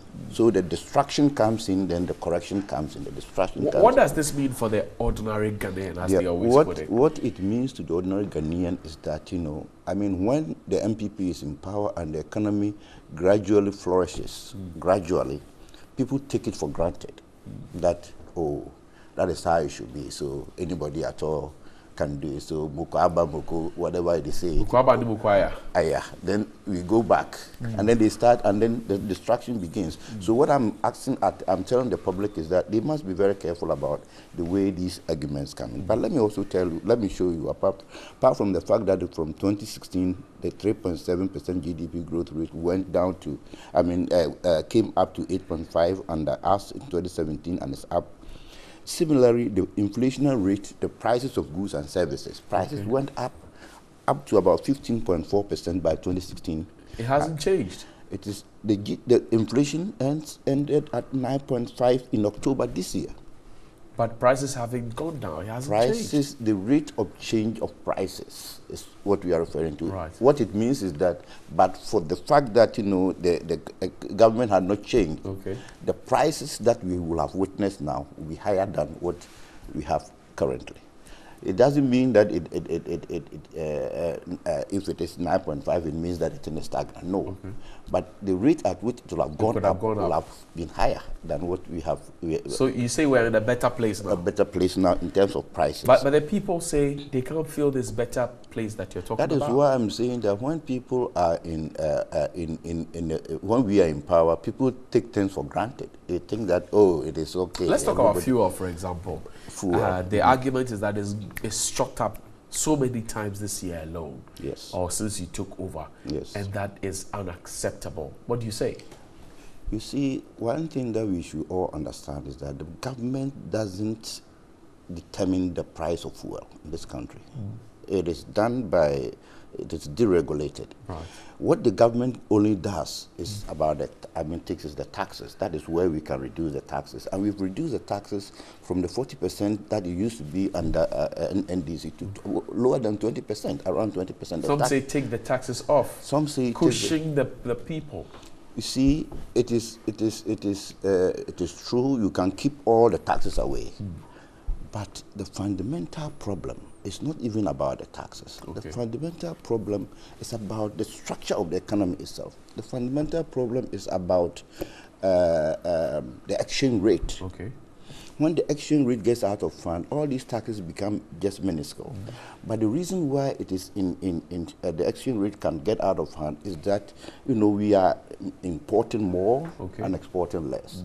All the things that we are importing are becoming more expensive. Things that we are exporting, the prices are stagnant. We spoke about planting for food and jobs in the Ejuma budget, for example. We have not seen a complete realization of that policy, have we? We haven't. I mean, it's ongoing. But the point is that, you know, we are trying to find a way to ensure that the planting for food, the excess food that they produce, crops that they produce, can be used by the Ministry of Industries to actually do the one district, one factory. That is what we are trying to do now. We are synchronizing it. So if we are able to do that, to reduce the level of imports and or increase the level of export, you see that the CD-dollar relationship. Fantastic plan. 2 years gone already. When are we to see a fruition of this synergy? When are we to see it kickstart? That is why we are saying this budget is a Mpuntu budget. But you see, look, things have been kept for almost 50 years since we came in. 2 years is not enough to turn those things around very quickly as a structural. If there's a structural defect in the economy, it's a structure. It is not, for instance, just by fiat. You can just make a law that changes it tomorrow and it changes. You are putting up a factory. And when people even say one district, one factory, they haven't seen it. You can't build a factory in 6 months or even in 2 years and expect the results to come out immediately. Look, you have to find a place where you're putting the factory up. You have to construct the building. You have to bring in the machinery to do that. You have to arrange for the raw materials. These things don't come overnight. But so Prof, there seems to be some confusion. You hear how Akumsin say that, well, the factories are ready to go on stream. John Kumar says 17 of them have been okayed and ready to get on. Alan Chamantin says this. Everybody seems to be picking at one point, and the people are asking, so where are the factories?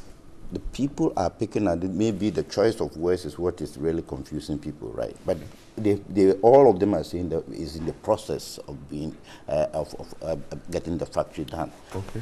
But none of them has said that the factory has started production. Okay. None of them has said that. But the processes and the ways that they use is what is really. So where are we now?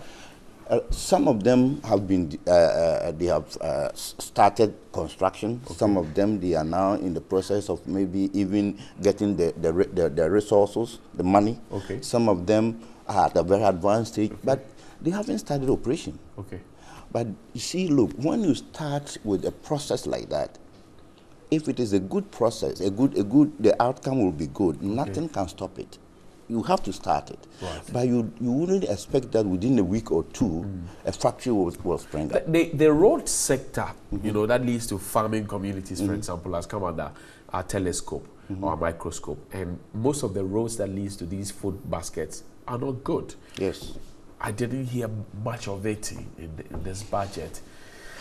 The access roads to the farms. In your own Wenchi, for example. In my own Wenchi, you see, there was nothing here about roads in Wenchi, but when you go to Wenchi now, they are constructing the roads in town. The budget usually is something about the future. Okay. It's not about what is going on right now. You know, so if you don't see Wenchi in it, it is not the case that Wenchi. But if you look at the full budget statement, Prof, the finance minister starts it off telling you some of the achievements. He chooses some of the achievements that have been done and sets it as a prelude to the main budget. Sure. Why, if we're constructing roads and it's going to help one district, one factory, planting for food and jobs, why don't we mention it? Because it's a major achievement. Then. Well, yeah, it may be a major, it is a major achievement, but you know, he has only a whole, just a small document like this to present what is going on in this country. If he has to, yesterday when he was talking up with this one, people were just saying that it's too long, it's too this. You cannot you cannot say everything that is going on in the country in a budget. 70-something million, 73.4 billion. That's what we intend to spend in 2019.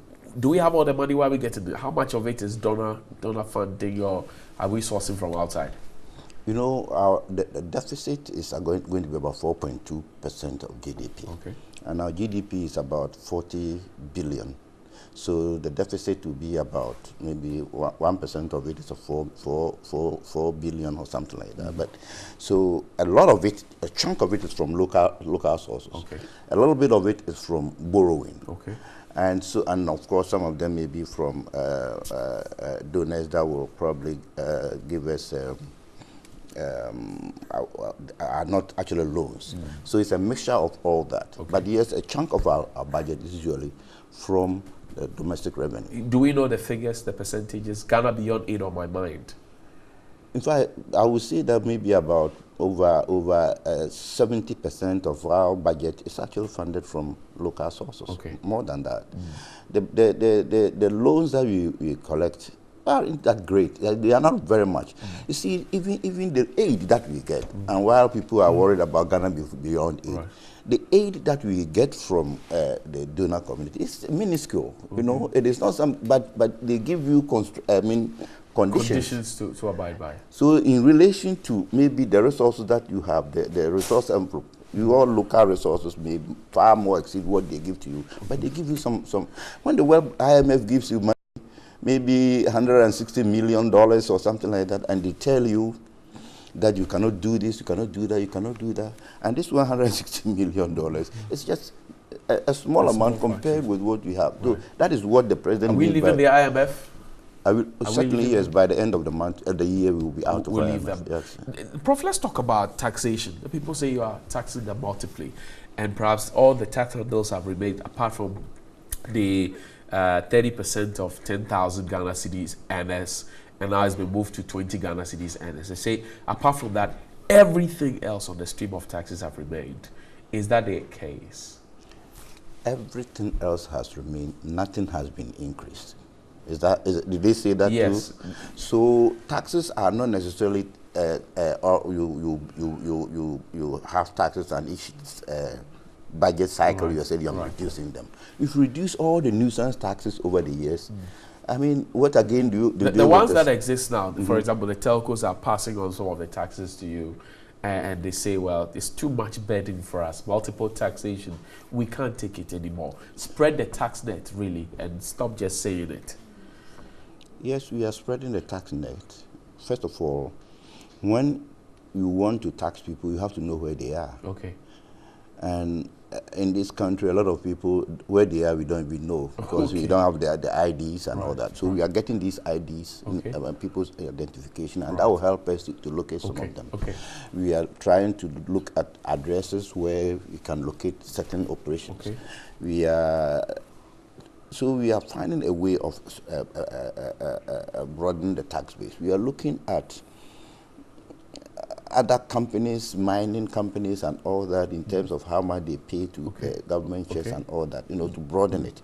But the point is that, you cannot always be saying that every tax period reduce the tax for some. That's unrealistic? It doesn't. So, and at the same time, too, you want, the government to really invest in certain areas. So you're saying reduce taxes, but build roads. The widening the tax net thing has become a big thing.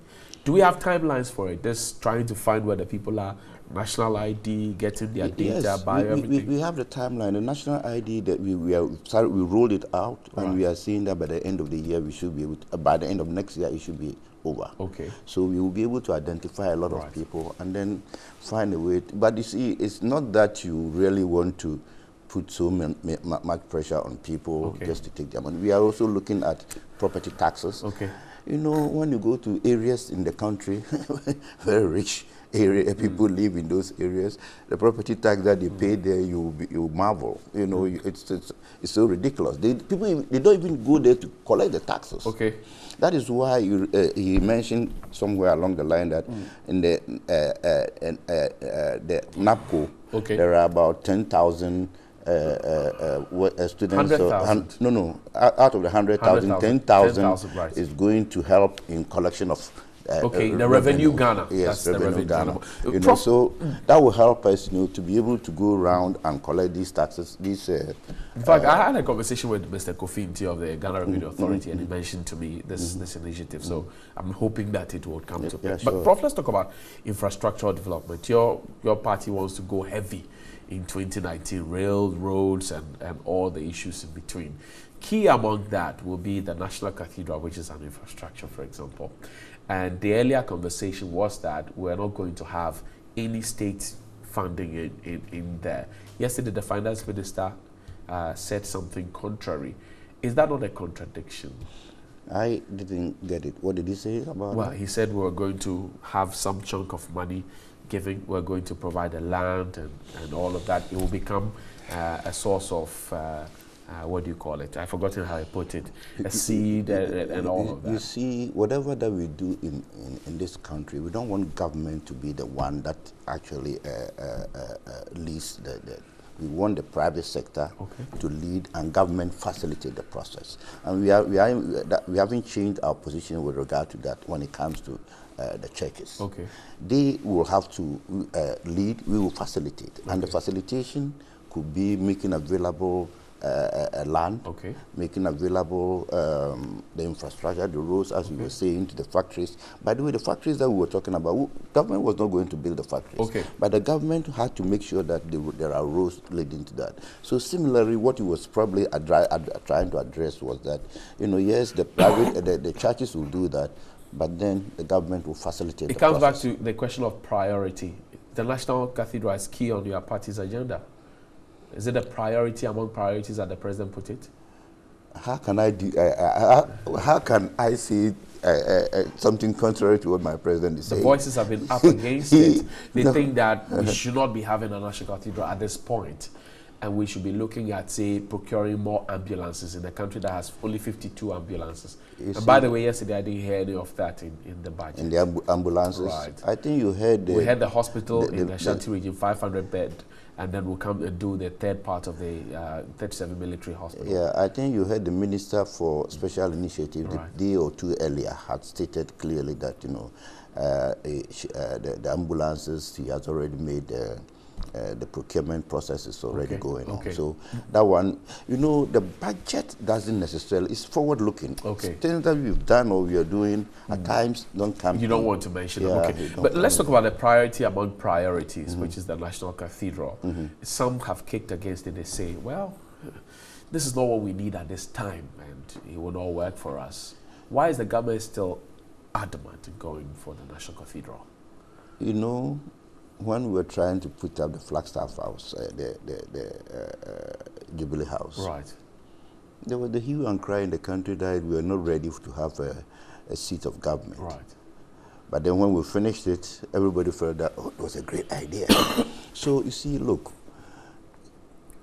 we need to find some food to eat, but at the same time, too, we need to have a place to worship.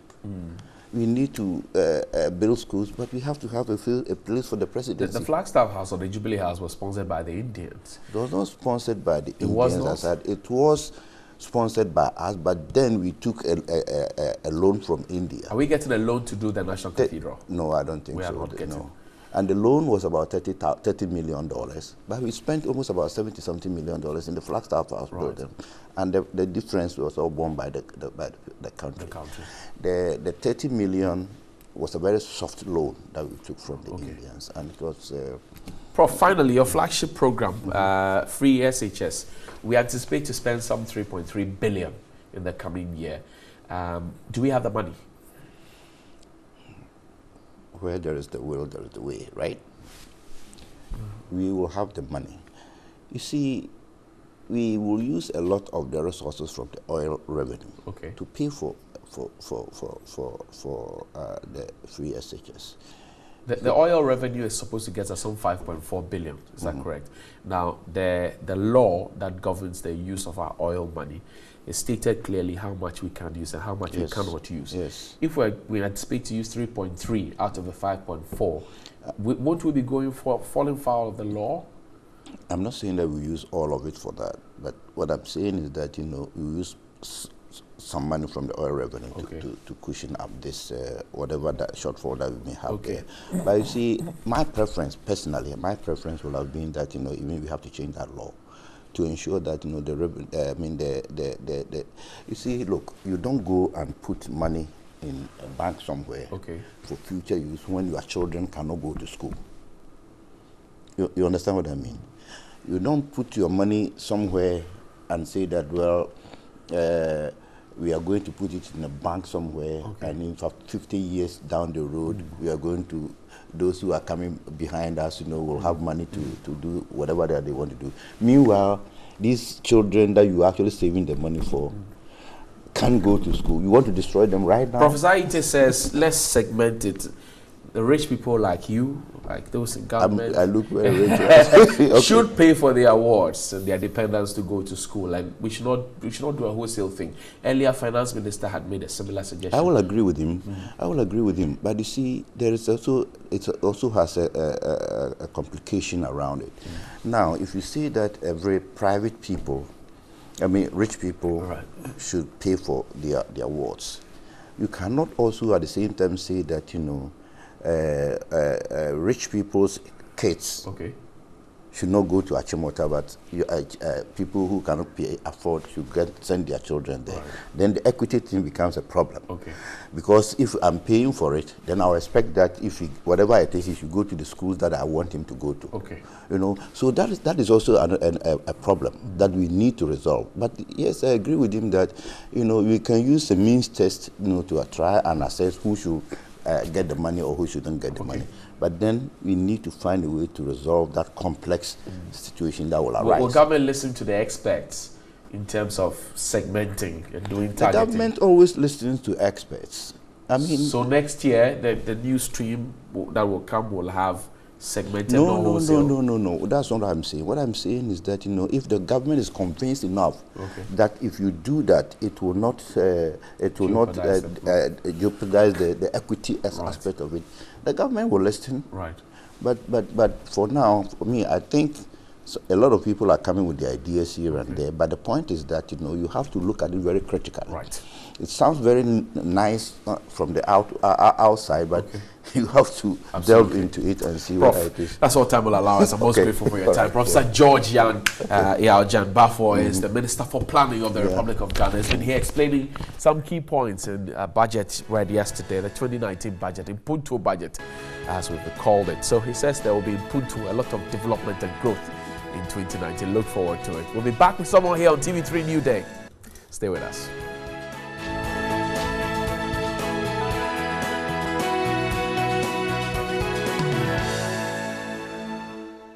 Hello, good morning and welcome to the sports segment here on Newday. My name is Yao Ufosulabi. To our first story this morning, and ahead of the Africa Women's Cup of Nations, which begins tomorrow at the Accra Sports Stadium, head of the Normalization Committee of the Ghana Football Association, Dr. Kofi Amoah, has pledged his support towards the Black Queens cause and urged them to be on top of their game to make the host and win dream a reality.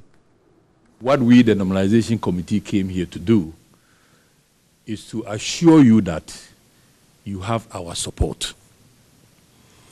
The president of CAF, Confederation of African Football, arrived in the country. He says to send his greetings to you. You are the host country. Obviously, he wants all of Africa to perform well, but he sends a special greetings to you.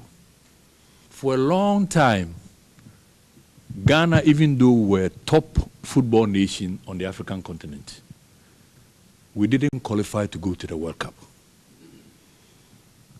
We couldn't. I think this is your turn. I really, really feel that. And I think you should build up with the courage and the excitement you showed here and the camaraderie, the kind of love we have for each other. Football is a team sport. One person alone cannot go and score a goal. Together, passing, heading, then you get there. Your coach has done his best. He's showing what he knows. You have listened. Your technical people have done their best. Your Ministry of Sports have done their best, bringing the finances that are necessary to keep you going. You have the whole Ghanaian population behind you. So I'll personally be sitting in the stands, watching you, knowing that you are prepared to do your best. And with the blessings of the Lord, you go high. Also on the Black Queens and also on the Normalization Committee, Vice President of the GFA Normalization Committee, Lucy Quist, and Chairperson on Women's Football for the Normalization Committee, Na Odofule Norte, in an exclusive interview with TV3 Sports, through their support behind the Black Queens to clinch the Africa Women's Cup of Nations 2018 trophy and urge all Ghanaians to rally behind the Black Queens ahead of the tournament. We are extremely proud to be holding the Women's Football Tournament. It's been a labor of love, and I say labor of love because all stakeholders involved, Ministry, GFA, with us, Normalization Committee, and everybody else has come together to make these games possible. Preparation has not only been about the logistics, which has been beautifully put together, and everything has been, organized to the T, but most importantly, our ladies are trained. Right, our Black Queens are ready. They've been coached for months. They've been challenged for months. They've been fine-tuned from a capability and technicality point of view.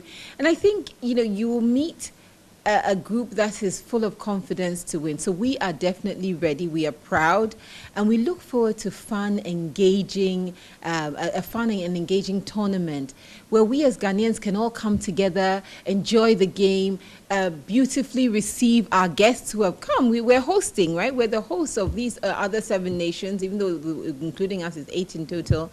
Let's give them a wonderful Ghanaian welcome. Let them all go home with great memories of Ghana. But let's come out also in full force to support our queens with our energy, with our, our commitment and our dedication. I know Saturday will be a beautiful start to the tournament. In football, now we don't use names because Ghana is one of the powerful houses when it comes to football, but we don't use names again. Looking at, you have been with the Black Queens, which is taking their performance. Looking at their performance, they are facing Algeria on Saturday. What kind of game would you be expecting, or should Ghanaians be expecting? I think we should be expecting a fast-paced game, a game where a lot of eagerness and angst will come to bear because it's our first game and we really want to demonstrate, our skill. Of course, the Algerians coming in, nobody takes Ghana for granted. It's not possible wherever you are in the world. You can't have a match with Ghana and come in assuming that we are walking the path. So it's going to be a very exciting game because both sides are bringing their A game to the table, and we will have fun, but we still plan to win. Everybody's saying Ghana the Black Queens should do a host and win. How tough is this for us? Look, I think any team that is qualified for this tournament is a relatively good team, so we shouldn't take anybody for granted. Particularly, I think the Cameroonians have also demonstrated, some strength in the game and so on. So we're not taking, I don't think our ladies are taking any team for granted. What's most important is that we play every single match with our A game. We shouldn't size people up and say, oh, this one is ranked this one. No. We go in with our A game. We treat every single match as it's the only match that matters at that time, because it's the truth. It's the only match that matters as we play. And I'm very confident we're going to perform brilliantly. We're in it to win it. And so as we're in it to win it, that should result in us winning because not just because we're hosting, but because we brought our A game to the table. So yeah, maybe we should just host and win. Thank you so much. You're welcome. Your final message. My final message to us as Ghanaians, let's come out. Let's come out together around, football is such a unifier. It is fun. It is support for our national team. We don't have to think about anything, what we like, what we dislike. All we need to focus on is our ladies. Let's come out. Let's support them. Let's win these games, this tournament, with pride. Also, you heard from Lucy Chris there, who's the Vice President of the Ghana Football Association Normalization Committee. We'll bring you that interview as well with the chairperson on women's football for the Normalization Committee, now Dofule Norte, on the Midday News right here on TV3. But chairman of the Ghana League Clubs Association, Galka Kujofianu, has called on Ghanaians to come to the Accra Sports Stadium to support the Black Queens as they embark on the Africa Women's Cup of Nations 2018 campaign starting this Saturday against the Phoenix of Algeria. Were the first senior national team to make it to the World Cup. They think that they are going to reverse what happened to Ghanaians some 10 years ago, 2008, when we did the host and win and could not win. They think that even though they have giants like Nigeria and Cameroon, they have what it takes to translate that dream of host and win into reality.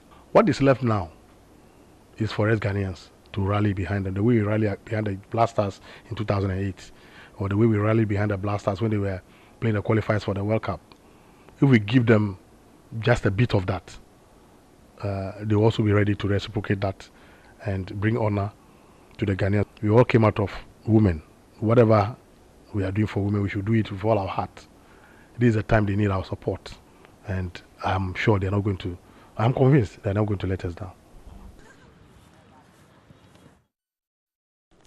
So that was the chairman of the Ghana League Clubs Association, the Kujo Fianu. To some more stories. And Black Queens midfielder Princilla Autry insists the team has a huge task of winning the Africa Women's Cup of Nations, which begins tomorrow at the Accra Sports Stadium. Ghana beat South Africa in the final warm-up game ahead of the tournament and will face the Phoenix of Algeria in the first group game at the 2018 Africa Women's Cup of Nations. And Autry told TV3 Sports she's ready for the game.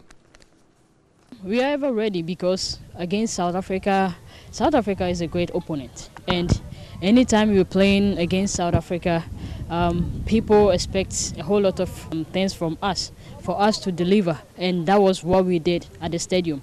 Last 2 years we met South Africa in third and fourth place. We beat them 1 in Cameroon, and that's exactly what we did on Sunday. So if you look at Sunday's performance, it tells you that Black Queens, we are ready. You've been into all the important tournaments when it comes to women's football. How is this one for you? For me, it's a great tournament because I've never been in World Cup in the senior level, and this is my chance to be there. So I think that this tournament is going to be a very tough one for us because we are hosting, and Ghanaians are expecting a whole lot from us because we have to host and win. But right now, we are not thinking about hosting and win. We are thinking about our first match against Algeria. People are saying that the Algerian team, oh, they are this, they are that, but right now football is matured and every country or every continent is playing a good football. So it's not always about Ghana, Nigeria or Cameroon. They are also a good side. So we are looking forward on Sunday's game. If we're able to win Sunday's match, then it tells us that we have a lot of work to do also with the Malians, because if you look at the French team, they play physical football, and if we are able to win against Mali, that's when we think about gearing towards the cup. Also, you heard from Priscilla Oche there, who's a Black Queens midfielder, says she's ready for the game. Don't forget, the Black Queens are in Group A with Algeria, Mali and Cameroon. The tournament begins tomorrow, and we are urging everyone to be at the stadium to support the Black Queens. My name is Yao Ofusulabi, and that's all for sports this morning. We'll be back on the midday news with some more sports stories. But stay with us on Newday. There's more coming up.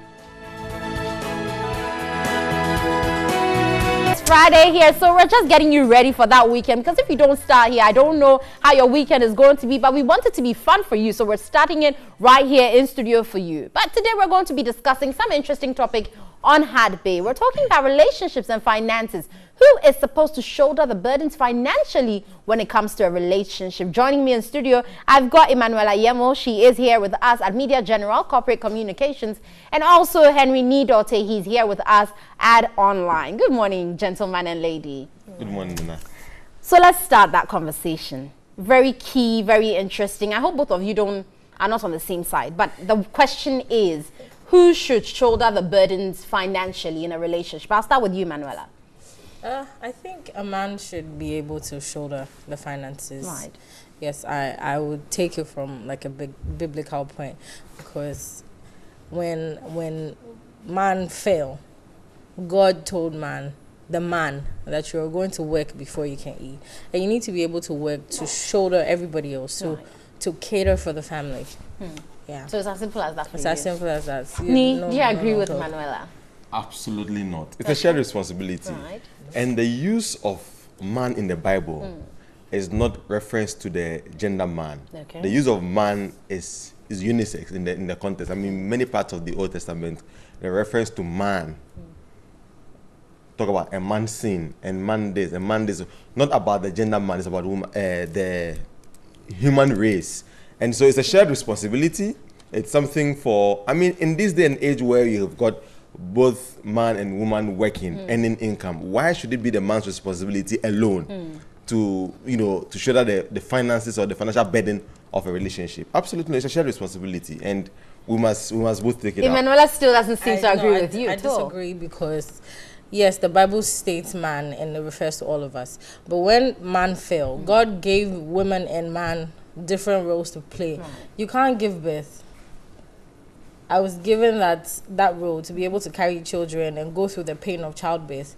Yours was to work, go and hunt and bring me the food. So if you don't work, you don't have the money, you can't cater for me. You can't cater for the family. That's what I'm saying. It's not, I don't even know how to say it, but man in the Bible, yes, refers to all of us.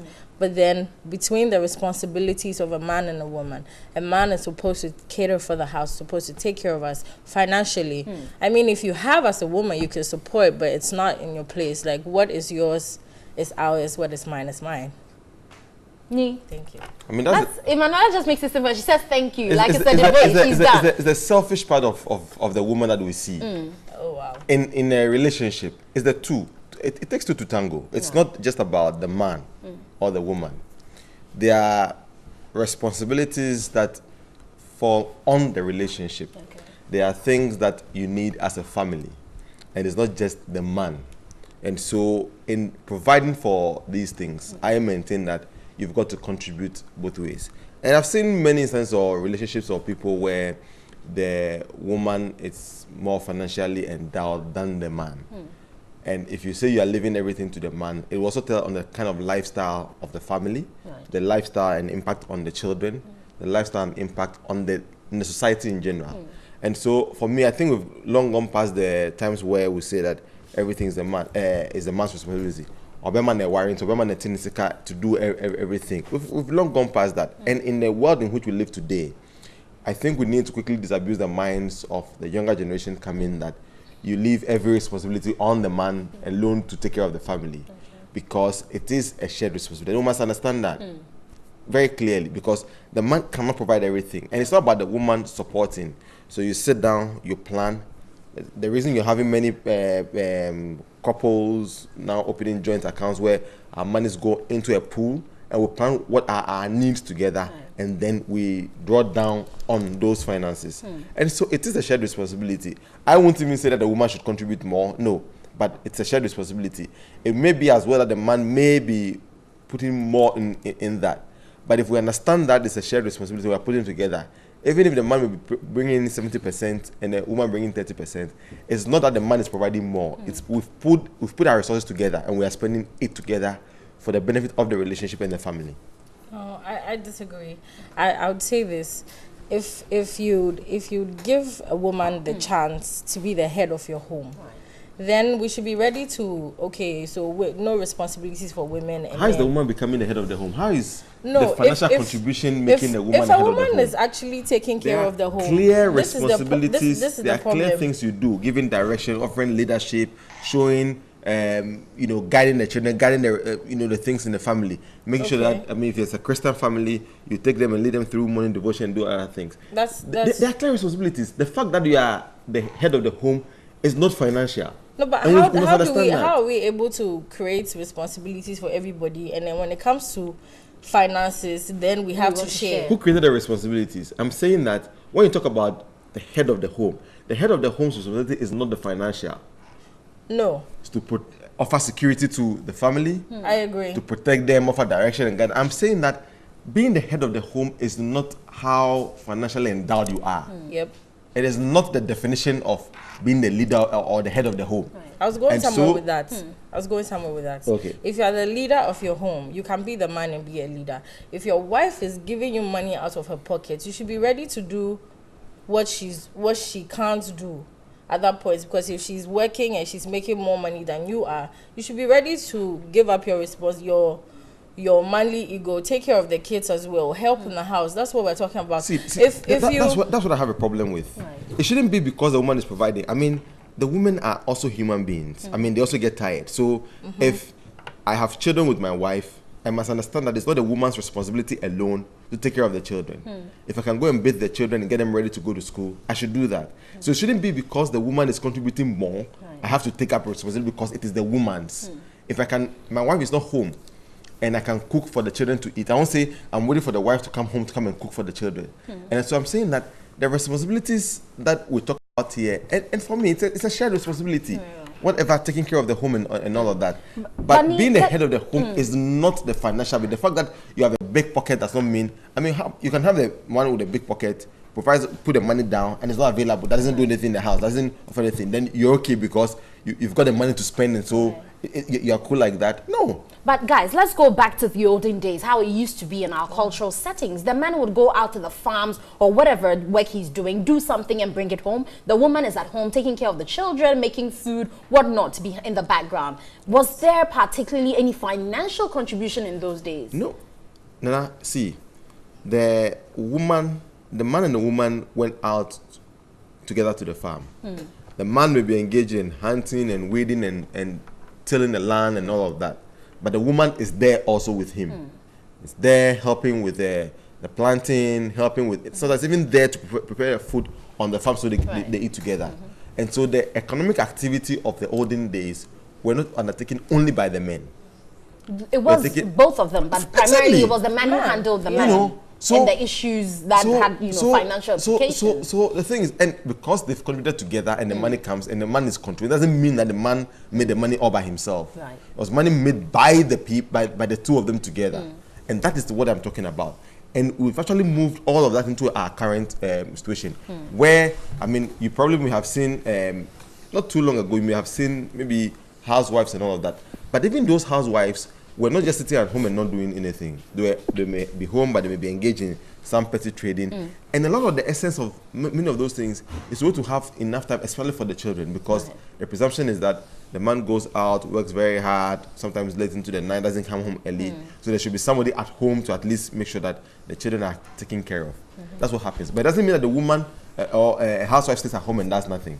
We're drifting from the points, I think. You know, you're talking about the financial resources. I don't think we're drifting from I it. think no, because in this discussion we're moving away from finances to other responsibilities. But let's stick to financial responsibility. At the end of the day, who should shoulder the burden? You think it's mutual. Manuela thinks it's the man. It's the man. Because then it keeps, I think it will keep the home, keep the respect in the home. Right. If personally, or let me use me, if I have to pay for everything in my house, obviously I have the power over everything in my house. That's how it's going to be. And women are we're more powerful with we're powerful with the things we do. We do everything wholeheartedly. We do everything with everything. So then if you give me the power and I'm financing everything we are doing, I have the power over you. I can do everything. And that shouldn't be the case. That shouldn't be the case in a home. Right. But I think that's where Nee has a problem with. Relationship is it's a mutual respect thing. Right. No, I respect you for who you are and not for what you have. Okay. I respect you as a human being and what you're made up of, and how large your pocket or purse is. And I'm saying that whatever it is, the two of you decide to go into a relationship, be it whether when you are courting or in a marital relationship, you decide to go in together. You knew of each other's circumstances and you decide to go into it. That respect is based on who you are. Right. It's not about what you have. And I'm saying that providing the resources for the home financially is not the responsibility of the man alone. It's a shared responsibility. And when people enter the home, it's the home of Mr. and Mrs. So-and-so, or our home. It's not the man's home. It's the home for the two of you. You live there together. And so if you can afford to buy a television and I can afford to buy a fridge and we get into the house, we don't only need a fridge. We don't only need a TV. So if my resources can take care of only one at a time, it may take us much more time or longer time to acquire all of these things. But if you can also support to bring this, does not make the man less of a man. And it's not about how big your pocket is to be the leader of the home or the head of the home. Manuela, a final second for you to wrap it up. But you can actually lose your respect in your home if you're not financing. That's what I was trying to tell him. I'm married. We moved into our apartments. Everything, like, we contributed in buying the stuff for the apartments.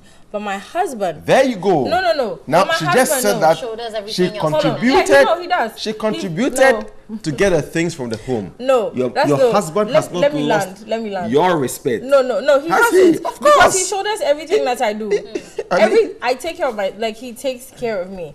I have my account, but I don't touch it. He takes care of me. And I'm saying I like it because then I'm able to... very rich. Oh. Anyway, we won't go into questions. But guys, it has been interesting discussing this on Hardway. We have been asking a simple question, but very deep. And we've got some answers from Emanuela Yemo. She's here with us, Corporate Communications Media General. And also Henry Nidote upstairs. He's online here at Media General. But we'll throw it over to the DJ to give us some music. We'll come back to wrap it all up. They try to pull me down, but still that boy is going on. In the name of Jehovah, I know them all go shy. I'm showing them something they don't know. We started at the water, Bongo, every condo. Now we shaku for Zongo. Never they carry last. Never they carry last. Never ever. We never they carry last. We never they carry last. Never they carry last. Never ever.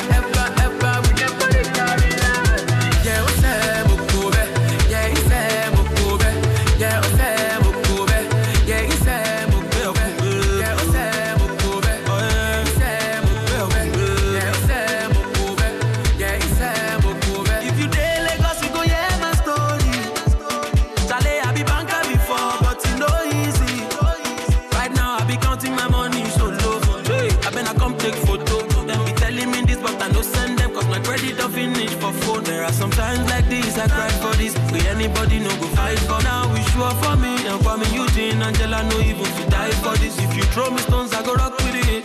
Throw me bomb and I blow with it. Definitely with good company, I can be the king in another man's city. They try to pull me down, but I know that boy is going high. In the name of Jehovah, I know that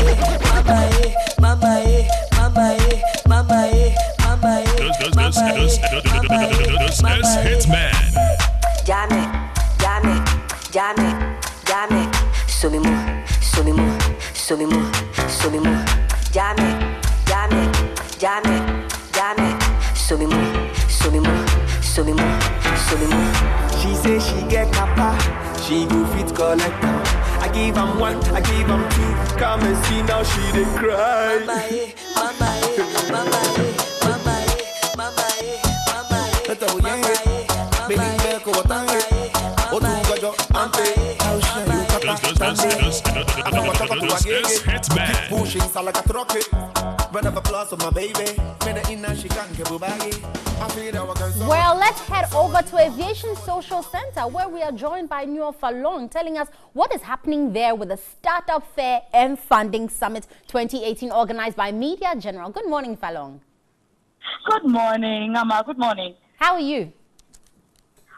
Everything is going on well here. We are almost starting. There's been a lot of setting up. Most of the brands are here already. There are lots of entrepreneurs here.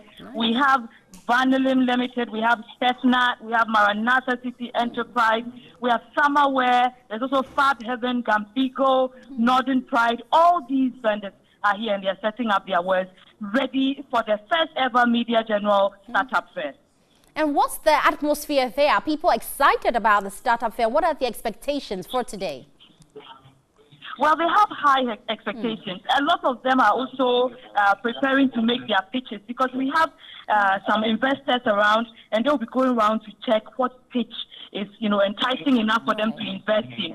And a few from the general public have started arriving just to have a look and to buy some of the wares that are on display.